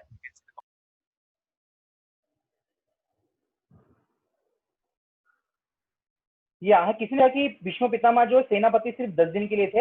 हाँ, ये किसी को पता नहीं है। देखो कर्ण जो है ना, कर्ण का इतना ग्लोरी गाते हैं, लेकिन कर्ण को कितना दिवेश था। कर्ण जो है ना पहले उतरा नहीं था, जब उसने लिया था कि जब तक भीष्म पितामह वॉर से नहीं जाएंगे तब तक मैं वॉर में नहीं उतरूंगा, और उसको सेनापति ही बनना था। तो जो कर्ण था ना, देखो जो भी हम बोलते, जय जी वैसा नहीं था। भीष्म ने कहा था कि जब तक मैं सेनापति हूँ तब तक कर्ण युद्ध में नहीं आएगा। नहीं, लेकिन यहाँ क्या पे अगर था, कर्ण कर्ण युद्ध में आए तो कर्ण सेनापति सेना, क्योंकि कर्ण को सेनापति बनना था बेसिकली, राइट। देखो नहीं, अभी वैसा अब उस, नहीं था। नहीं मैं भी उसका उसको, आप जो बोल रहे हैं मैं कर्ण उसको के क्रॉस अंदर चेक जो करूंगा। हाँ, अहंकार था ना, उससे भीष्म पितामह को प्रॉब्लम था। इसलिए ओके, उन्होंने कहा था कि अगर कर्ण अगर युद्ध में आएगा तो मैं सेनापति हम्म, नहीं बनूंगा, जब तक मैं सेनापति हूँ तब तक कर्ण युद्ध में नहीं रहेगा। ठीक है, मैं इसको क्रॉस चेक कर लूंगा इस बार, इस फैक्ट को एक बार, क्योंकि मैंने जो सुना है शायद हो सकता है मैंने भी कुछ गलत हो सकता है, मुझसे भी गलती हो सकता है, तो मैं इसको एक बार क्रॉस चेक करके मैं बताऊंगा। लेकिन पॉइंट मैं बोलना चाहता हूँ कि कर्ण ना बड़ा अहंकारी भी था। वो सिर्फ देखो, एक चीज होता है कि आपके पास शक्ति है, आपके पास पावर है, लेकिन अगर उस पावर का दुरुपयोग करते हो, अगर आप उसको सही से इस्तेमाल नहीं करते हो, गलत चीज के लिए इस्तेमाल करते हो, तो वो पावर यूजलेस है, राइट। जैसे आज की डेट में अगर हम देखते हैं, जो आतंकी है, ISIS वाले लोग हुए या कोई ऐसे कंट्रीज है जिनके पास बहुत पावर है, अगर वो मिसयूज करेंगे उसका, what is the use of that power? वो पावर यूजलेस है। आपके पास टैलेंट है, अगर आप उस टैलेंट का मिसयूज करोगे तो वो यूजलेस है। उससे अच्छा है कि आपके पास टैलेंट नहीं है और आप एक नम्र व्यक्ति बन के, एक हम्बल व्यक्ति बन के अपना जीवन कुछ अच्छे प्रिंसिपल्स पे जियो। That is better than having power. तो करने के लाइफ में हर बार देखो, वो हमेशा विरोध में ही रहा है, हमेशा उसने कुछ ना कुछ अधर्म ही किया है बेसिकली, राइट। ऑफकोर्स उसके साथ गलत हुआ है, वो सारी चीजें मैं मानता हूँ, लेकिन धर्म के हिसाब से देखोगे तो ये बिल्कुल भी गलत था, जो कर्ण का जो रोल था बेसिकली। तो एक्चुअली भीष्म पितामह के बाद में फिर द्रोणाचार्य बने थे सेनापति, और उसके बाद में कृपाचार्य, और फिर बाद में कर्ण बना था एक दिन। मैं इसको क्रॉस चेक करता हूँ, मैं इस पे, क्योंकि मुझे भी मतलब मैं जहां तक सुना हूँ कि भीष्म पितामह के पास कर्ण बने थे, लेकिन फिर भी मैं क्रॉस चेक करना चाहता हूँ नहीं, क्योंकि भीष्म के आप बाद लोग भी में काफी, द्रोणाचार्य बने। हाँ, सॉरी, भीष्म के बाद में द्रोणाचार्य बने और द्रोणाचार्य के बाद में कर्ण बना। अच्छा, कृपाचार्य नहीं बने, क्योंकि कृपाचार्य मतलब जो तीन लोग जो बचे थे युद्ध में, वो तीन यही थे, एक कृपाचार्य, अश्वत्थामा और एक कोई तो था। ओके। मैं क्रॉस चेक करूंगा क्योंकि आप लोगों का भी अच्छा स्टडी है, मैं क्रॉस चेक करके मैं आपको बताऊंगा उसका एक्चुअली क्या था वो। When will we cover the topic life after death and ghost? आएगा जरूर, भूत भूत आने वाला है, जल्दी आएगा भूत, राइट। प्रतीक्षा कीजिए भूत की आप। क्योंकि वो डिटेल टॉपिक है, मैं उसको डायरेक्टली घोस्ट को नहीं ले सकता हूँ, उसके पीछे काफी आपको बताना पड़ेगा मुझे कि हम कौन है, व्हाट इज अवर आइडेंटिटी, मन क्या है, बुद्धि क्या है, अहंकार क्या है, ये जो प्रिंसिपल्स है भगवत गीता से आएंगे।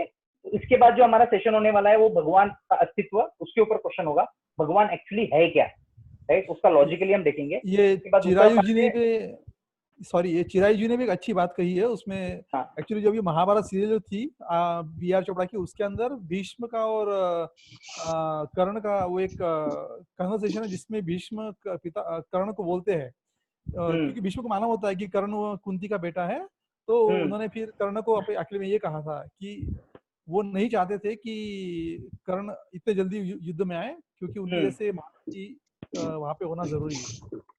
अच्छा, हाँ, मैं क्रॉस चेक करता हूँ। देखो मैं फिर से बोलूँ, मैं किसी भी सीरियल के स्टोरी लाइन पे नहीं जाना चाहता हूँ। I cross check with original Vyasdev ji Mahabharat from Gita Press and, और मेरे जो टीचर्स हैं मैं उनसे भी चेक करूंगा, जो काफी अच्छे से स्टडी की है अलग अलग महाभारत के कमेंट्री को, जो अलग अलग आचार्य पहले हो गए, मैं उनसे पता करके मैं आपको पक्का बताऊंगा कल उसके बारे में। ओके, एक लास्ट क्वेश्चन है हाँ, जिसमें पूछा गया है कि मदर सीता कितने दिन जिए थे? कितने दिन जिए थे, कितने दिन भगवान राम के साथ थे? तो भगवान राम। हाँ, तो अप्रोक्सीमेटली करीब 16 या 17 साल, उससे ज्यादा नहीं। 14 साल वनवास, उसमें से उसमें रावण भी किडनैप करके ले गया था उनको 1 साल के लिए। उसके अलावा फिर जब वापस आए थे उसके बाद 2 साल थे भगवान श्री राम के साथ में, राज्याभिषेक होने के बाद में 2 साल तक थे उनके साथ में, और शादी होने के जस्ट बाद कुछ दिनों तक थे। तो टोटल मैक्सिमम 16,000। तो सोचिए मतलब कितनी बड़ी बात है कि 11,000 साल में इतना कम जिए, फिर भी उन्होंने हमेशा माता सीता को ही प्रेम किया है। अभी गलत, ये तो कोई हमको बताएगा नहीं इस बारे में, अनफॉर्चुनेटली। या ये किसी ने लिखा है वेबसाइट वगैरह भी, हाँ हो सकता है। आप कौन सा वेबसाइट देख रहे हैं मुझे पता नहीं। ये मैं बोला हूँ, देखो जो सबसे इंपॉर्टेंट प्रिंसिपल मैं फिर से बताना चाहूंगा कि जो वैदिक नॉलेज है उसको आप किस तरह से पढ़ना चाहिए, राइट। 1 मिनट में जरा, वो स्लाइड बहुत इंपॉर्टेंट स्लाइड है, ये सबको जानना जरूरी है ये, राइट। एक सेकेंड।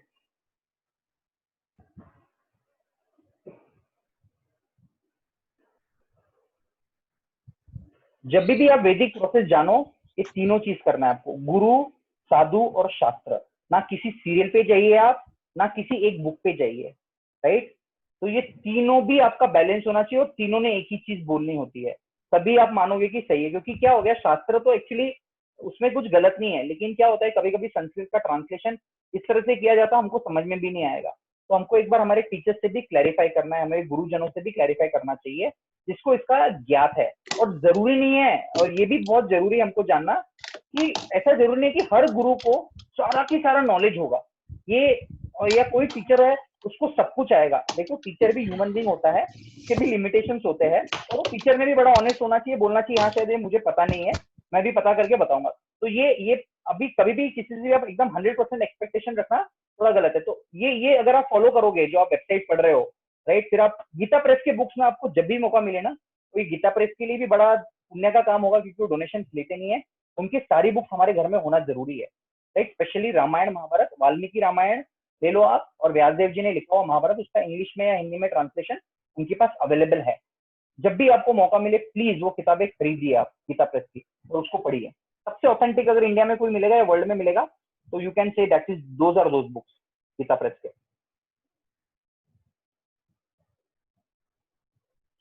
या तो हम सेशन एंड करें, अगर किसी का कोई प्रश्न नहीं है तो। एक प्रश्न आया था वैसे। ठीक है, मैं देख लेता हूँ। संस्कृत का सेशन कब होगा? संस्कृत का सेशन होगा, वो जो हमारे सर जो आने वाले हैं, अनफॉर्चुनेटली उनको कुछ ना इसी समय पे कुछ ना कुछ उनका बिजी मीटिंग है, तो जैसे फ्री होंगे मैं उनको बिल्कुल, मैं चाहता हूँ वो जल्दी से आए एक्चुअली, और आके आप लोगों को साथ दे। You would have it actually in detail. किसी ने पूछा you miss the session on architecture, और टेम्पल हिस्ट्री के बारे में आप जानना चाहते हो, टेम्पल क्यों बनाए गए, राइट। तो बेसिकली टेम्पल जो है, आर्किटेक्चर के बारे में इतना डिटेल नहीं, लेकिन मैंने कुछ एग्जांपल्स दिए थे। जैसे जगन्नाथपुरी का टेम्पल है, कोणार्क टेम्पल है, साउथ इंडिया में जाओगे आप तो आपको मीनाक्षी टेम्पल मिलेंगे, बहुत भव्य आर्किटेक्चर है। रामेश्वर का टेम्पल है। फेसबुक पे काफी अच्छे अच्छे एक पेज है, टेम्पल्स ऑफ इंडिया, ऐसा कुछ एक ग्रुप है बड़ा अच्छा।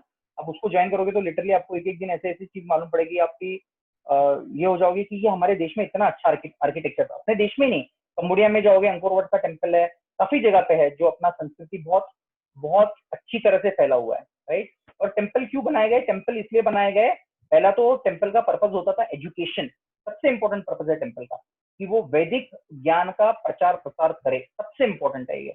उसके बाद आती है कि आपको एक ऐसा माहौल दिया जाए आप भक्ति कर सके, राइट। इसके पहले भी किसी ने क्वेश्चन पूछा था हमको कि मंदिर में ही जाने की, मूर्ति पूजा की क्यों जरूरत है, राइट।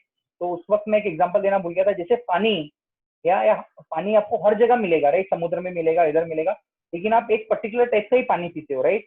या फिर आपका जो अभी आप देखो ईथर में सारे रेडियो एक्टिव वेव्स है जो मोबाइल के लिए जरूरी होते हैं, एफएम है, राइट। लेकिन आपको उसको सिग्नल लाने के लिए एक डिवाइस लगता है, राइट। आपको ऐसे नहीं मिलेगा ना, आप ऐसा नहीं सोच सकते चलो इतना वेव्स है आसमान में तो मैं कुछ तो मेरे चिप लगा दूं, और चिप भी लगा सकते हो लेकिन वो एक्सटर्नल चीज रहेगी और मैं उसको कैच कर सकूं, राइट। आपको कुछ ना कुछ मेहनत करना पड़ेगा। उसी तरह से जो टेम्पल है, भगवान हर जगह है, अगर हर जगह है तो टेम्पल में भी है, बराबर है ना। और टेम्पल में जाने के बाद क्या होता है, एक माहौल हो जाता है। और तब मैंने ये भी एग्जांपल दिया था, जैसे आपको मूवी देखना है, कोई बाहुबली जैसी कोई बढ़िया वीएफएक्स वाली मूवी आ गई, अब उसको मोबाइल में देख सकते हो, बिल्कुल देख सकते हो, लेकिन आप मोबाइल से ज्यादा क्या प्रेफर करोगे, थिएटर में, क्योंकि एक अच्छा एनवायरनमेंट मिल जाता है। तो टेम्पल आपको एक फेवरेबल एनवायरनमेंट देता है आपका स्पिरिचुअलिटी प्रैक्टिस करने के लिए, राइट। और ये भी जरूरी नहीं कि टेम्पल में ही आपको मोक्ष टेम्पल जाने से ही मिलेगा, ये भी नहीं बोल रहा हूँ मैं। लेकिन एक आपको फेवरेबल एनवायरनमेंट मिलेगा। जैसे आपको बॉडी बनाना है, अब 6 पैक बनाना है, तो जिम में जाके भी कर सकते हो, घर पे भी कर सकते हो। लेकिन शायद जिम में जाओगे, वहां पे वैसी संगत के लोग होते हैं, उनको देख के आपको प्रेरणा मिलेगी, आप भी कोशिश करोगे, मेहनत करोगे, आपका वहाँ पे बड़ा 6 पैक जल्दी बन जाएगा। घर पे शायद थोड़ा लेट बनेगा, लेकिन अगेन एक्सेप्शन है, घर पे भी कर सकते हो आप। मैं इससे और एक चीज ऐड करना चाहता हूँ। जो हाँ जी। पुरानी पुराने जो मंदिर थे, जैसे आपने कोणार्क टेम्पल बोला और उड़ीसा का टेम्पल जो बोला, तो इसमें जगन्नाथ। और एक चीज देखी जाती थी कि वहाँ पे उस जगह जो जो लोकेशन फाइनल किया है, वो लोकेशन वहाँ पे जो एरिया है वो उसका साइज और उसका स्ट्रक्चर, उसके बेसिस पे वहाँ पे ज्यादा पावर्स आपको मिले, ताकि आपका मेडिटेशन स्ट्रांग हो सके। हाँ तो बराबर है, वो बराबर है। जो पावर्स उसमें निकलते थे, उस कंस्ट्रक्शन जो आर्किटेक्चर के बेसिस पे आपको ज्यादा मेडिटेशन करने को आसान हो, एकांत हम्म। अच्छे से मिले, ये भी उसका हम्म। एक रीजन होता था। जब मूर्ति की प्राण प्रतिष्ठा होती थी, तो उसके भी पावर्स निकलते थे जो जो आपको यूजफुल होते थे मेडिटेशन के लिए। सो एट द या end it related to meditation, और फिर वहां से आप मोक्ष की तरफ जा सकते थे। तो वो भी उसका एक या कारण था। तो आप कहीं पर हम्म। भी मूर्ति लगा दो और 4 दीवारें खड़े करके मंदिर बना दो और उसको मंदिर बोलो, वो मंदिर नहीं ये बनता। नहीं, वो पूरा इट साइंस हैज है, टू बी हैव वास्तुशास्त्र। या करेक्ट। वास्तुशास्त्र एक बहुत बड़ा साइंस है, राइट। अभी हम घर के लिए भी कपड़ा करते हैं, तो वास्तुशास्त्र मंदिर के लिए भी होता था। और मूर्ति की आपने बात की, तो मूर्ति ऐसा नहीं कि आप राजस्थान जाके बढ़िया मकराना से बड़ी सुंदर सुंदर राधा कृष्ण की मूर्तियां लेके आ जाओ। नहीं, उसका प्राण प्रतिष्ठा होता है। प्राण प्रतिष्ठा मतलब वो सिर्फ जब तक आप उसका प्राण प्रतिष्ठा नहीं करते हो, तब तक it is no no other than stone actually. तो उसका प्रॉपर एक पूरा प्रोसेस है, किस तरह से किया जाता है। पहले आदिवास होता है, फिर भगवान का अभिषेक होता है, मंत्र उच्चारण होता है, ये होता है, वो होता है। काफी बड़ा उसका रिचुअल है करने के लिए, राइट। ये एक बहुत। सवाल है कि कैलाश टेम्पल के बारे में, कौन सा कैलाश टेम्पल के बारे में पूछा जा रहा है? मुझे लगता है मानसरोवर के बारे में पूछ रहे हैं, कैलाश मानसरोवर के बारे में। अच्छा, कौन सा पूछा? औरंगाबाद का Kailash temple. I am oh not sure about Ellora, that. Ellora वाला, एलोरा नहीं, वो केव्स, एलोरा जो केव्स है ना, वो ह्यूमन मेड है। वो ह्यूमन ऐसा मेड है। कि हाँ, ये सब ह्यूमन मेड है। अरे बाबा, सब लोग बहुत पावरफुल। अभी क्या हो गया ना, ये प्रॉब्लम क्या है ना, जो मैंने एक स्टोरी बताया था, फ्रॉग इन द वेल। मतलब मैं आप लोगों को नहीं बोल रहा हूँ, जो हमको हिस्ट्री में पढ़ाया गया है कि ये लोग कहीं से अपने आप आ गया होगा। ये फ्रॉग इन द वेल मतलब वो इमेजिन नहीं कर सकते कि इतना अच्छा कोई आर्किटेक्चर, इतना अच्छा कल्चर हो सकता है, राइट। तो ये एक्चुअली सारा ह्यूमन बींग्स ने बनाया हुआ है। जैसे फेमस टेम्पल्स है not human, no, human beings नहीं बनाए हुए हैं। जैसे जगन्नाथपुरी का टेम्पल है, वो महाराज इंद्रदुम्न ने बनाया हुआ है, राइट। बद्रीनाथ, केदारनाथ, ये बहुत पुराने टेम्पल है। केदारनाथ का तो टेम्पल जो है ना, वो मतलब पांडव के समय भी था मंदिर। वो बहुत पुराना, बहुत प्राचीन मंदिर है। और अभी जो केदारनाथ में ट्रेजेडी हुई थी, राइट, जो दुखद घटना हुई थी कुछ साल पहले, वहां पे देखो आप, पूरा केदारनाथ का बैंड बज गया पूरी तरह से, लिटरली। मुझे इसलिए डिटेल में पता है क्योंकि मेरे पेरेंट्स वहां पे स्टकअप थे उस वक्त। फॉर्चुनेटली वो बच गए केदारनाथ जी की कृपा से। लेकिन उस वक्त टेम्पल को छोड़ दो आप, टेम्पल को कुछ नहीं। और टेम्पल के पीछे ही एक बड़ा झील था, वहां पे क्लाउड बस्ट हुआ था, टेम्पल को कुछ नहीं हुआ था। उसके पीछे पता है क्यों नहीं हुआ था टेम्पल को कुछ? जब पांडव गए थे केदारनाथ में, तो वहां पे युधिष्ठिर ने भीम को बोला था कि भाई फ्यूचर में यहाँ पे एक झील है, इसके अगर कुछ प्रलय आ गया, कुछ हो गया, इस टेम्पल को कुछ नहीं होना चाहिए। तो उन्होंने एक बहुत बड़ा पत्थर बोलो या शिला बोलो, भीम को रखने बोली थी। और भीम इतने पावरफुल थे, उन्होंने अपने एक हाथ में उठा के उस शिला को केदारनाथ जी के टेम्पल के पीछे रख दिया था। उससे क्या हो गया, जो प्रवाह आया उस झील को फटने से, मंदिर को कुछ भी नहीं हुआ। इतने powerful, of course temple was also powerful, equally powerful. तो ये पावर है टेम्पल का, राइट। बहुत ऐसे ऐसे मंदिर है, द्वारका में भी जाओगे तो बहुत सुंदर मंदिर है। और एक चीज मैं बोलना चाहूंगा आप लोगों को, जब भी हम धाम में जाते हैं ना, किसी भी, ये थोड़ा रिलेटेड है, टेम्पल का आ गया, धाम का आ गया, ये बहुत जानना जरूरी है। क्योंकि हम लोगों में बड़ी प्रथा है कि हम होली धाम में जाएंगे, 4 धाम कंप्लीट करके आएंगे, सब कुछ करके आएंगे। लेकिन जो धाम में जाना होता है ना, ये सिर्फ वहां पे जाके दर्शन करना नहीं होता है। ऐसा बोला जाता है शास्त्र में, जब आप धाम में जाते हो ना, भगवान को आप आंख से कम देखोगे, अपने कान से ज्यादा सुनना है। मतलब आपको जो वैदिक संस्कृति, अपने जो ग्रंथ में क्या बताया उस जगह के बारे में, उस जगह का क्या महत्व है, कैसा है, तो इसलिए बहुत जरूरी है कि आप ऐसे लोगों के साथ जाओ जो उस जगह का आपको महत्व बताए। क्योंकि आप अभी भी वृंदावन जाओगे ना, तो वृंदावन में आपको वही सब दिखेगा। अरे लोग तो ऐसी जिंदगी जी रहे हैं, वहां पे भी इतना कमर्शियल है, वहां पे भी गंदगी है, वहां पे भी लोग पैसे मांग रहे हैं, ये कर रहे हैं, वो कर रहे हैं। तो क्या होता है, अपना जो फेथ है वो बढ़ने की जगह कम हो जाता है। कभी कभी, कभी कभी, हर जगह नहीं, आपको उसका पावर वगैरह सब फील होगा। लेकिन स्पेशली जो आज की जो जनरेशन है, टीनेजर्स है, राइट, अगर आप उनको ऐसे लेके जाओगे तो वो बोलेंगे अरे कैसी जगह पे ले जाओ, कितना गंदा है। वृंदावन के बारे में तो इतना अच्छा सुनते हैं हम लोग, टीवी में इतना अच्छा दिखाते हैं, पिकॉक होते थे, ये होते थे, वो होते थे, यहाँ पे तो मुझे कुछ दिख भी नहीं रहा है, यहाँ पे तो कैसे लोग। तो कभी भी आप हुली धाम में जाते हो, हुली धाम जो है आपके सिर्फ आंखों से नहीं देखना है आपको, आपके कानों से भी देखना है। बोलो कानों से कैसे देखूं मैं? आप सुन के जाओ उस जगह का महत्व, और वो कुछ फेथ होता है, वो धीरे धीरे फेथ डेवलप होता है, एक दिन में नहीं आता है, वो ग्रेजुअल है, धीरे धीरे आपको समझ में आएगा। तो ये बहुत इंपॉर्टेंट है, राइट। इनफैक्ट शास्त्र में ये बोला गया, जो सिर्फ नदी में स्नान अपने पाप धोने के लिए करता है, या सिर्फ जो धाम में सिर्फ दर्शन करने के लिए, या सिर्फ दर्शन करने गया, वो उसकी उसकी महत्व नहीं सुनता है, तो उसको तो समानता उसकी एक डॉग के समान की गई है शास्त्र में, श्रीमद् भागवत में की गई है। तो जब भी आप कभी भी फ्यूचर में धाम में जाओ, तो आप ऐसे गुरुजनों के साथ जाओ, ऐसे लोगों के साथ जाओ जो आपको उसका महत्व बता सके। बहुत जरूरी है समझना।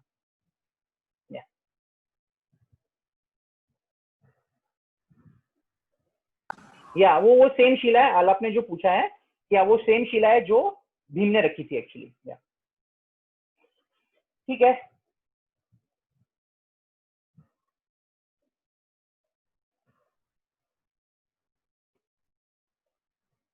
ओके सो ठीक है, एंड करें हम। Yes definitely okay, thank you so much. हाँ, और कल हम चर्चा करेंगे इसके ऊपर। हाँ, मुझे लगता है अभी जितने भी कंट्रोवर्सी थे शायद काफी हद तक एड्रेस हुए, सारे तो हो नहीं सकते एक बार में, लेकिन जो भी मेजर थे हो चुके हैं। हम लोग कल फिर हमारा दूसरा टॉपिक शुरू करेंगे। 7:30 बजे मिलते हैं। हाँ जी, बिल्कुल। Okay, thank you everybody. जय श्री कृष्णा। जय श्री कृष्ण।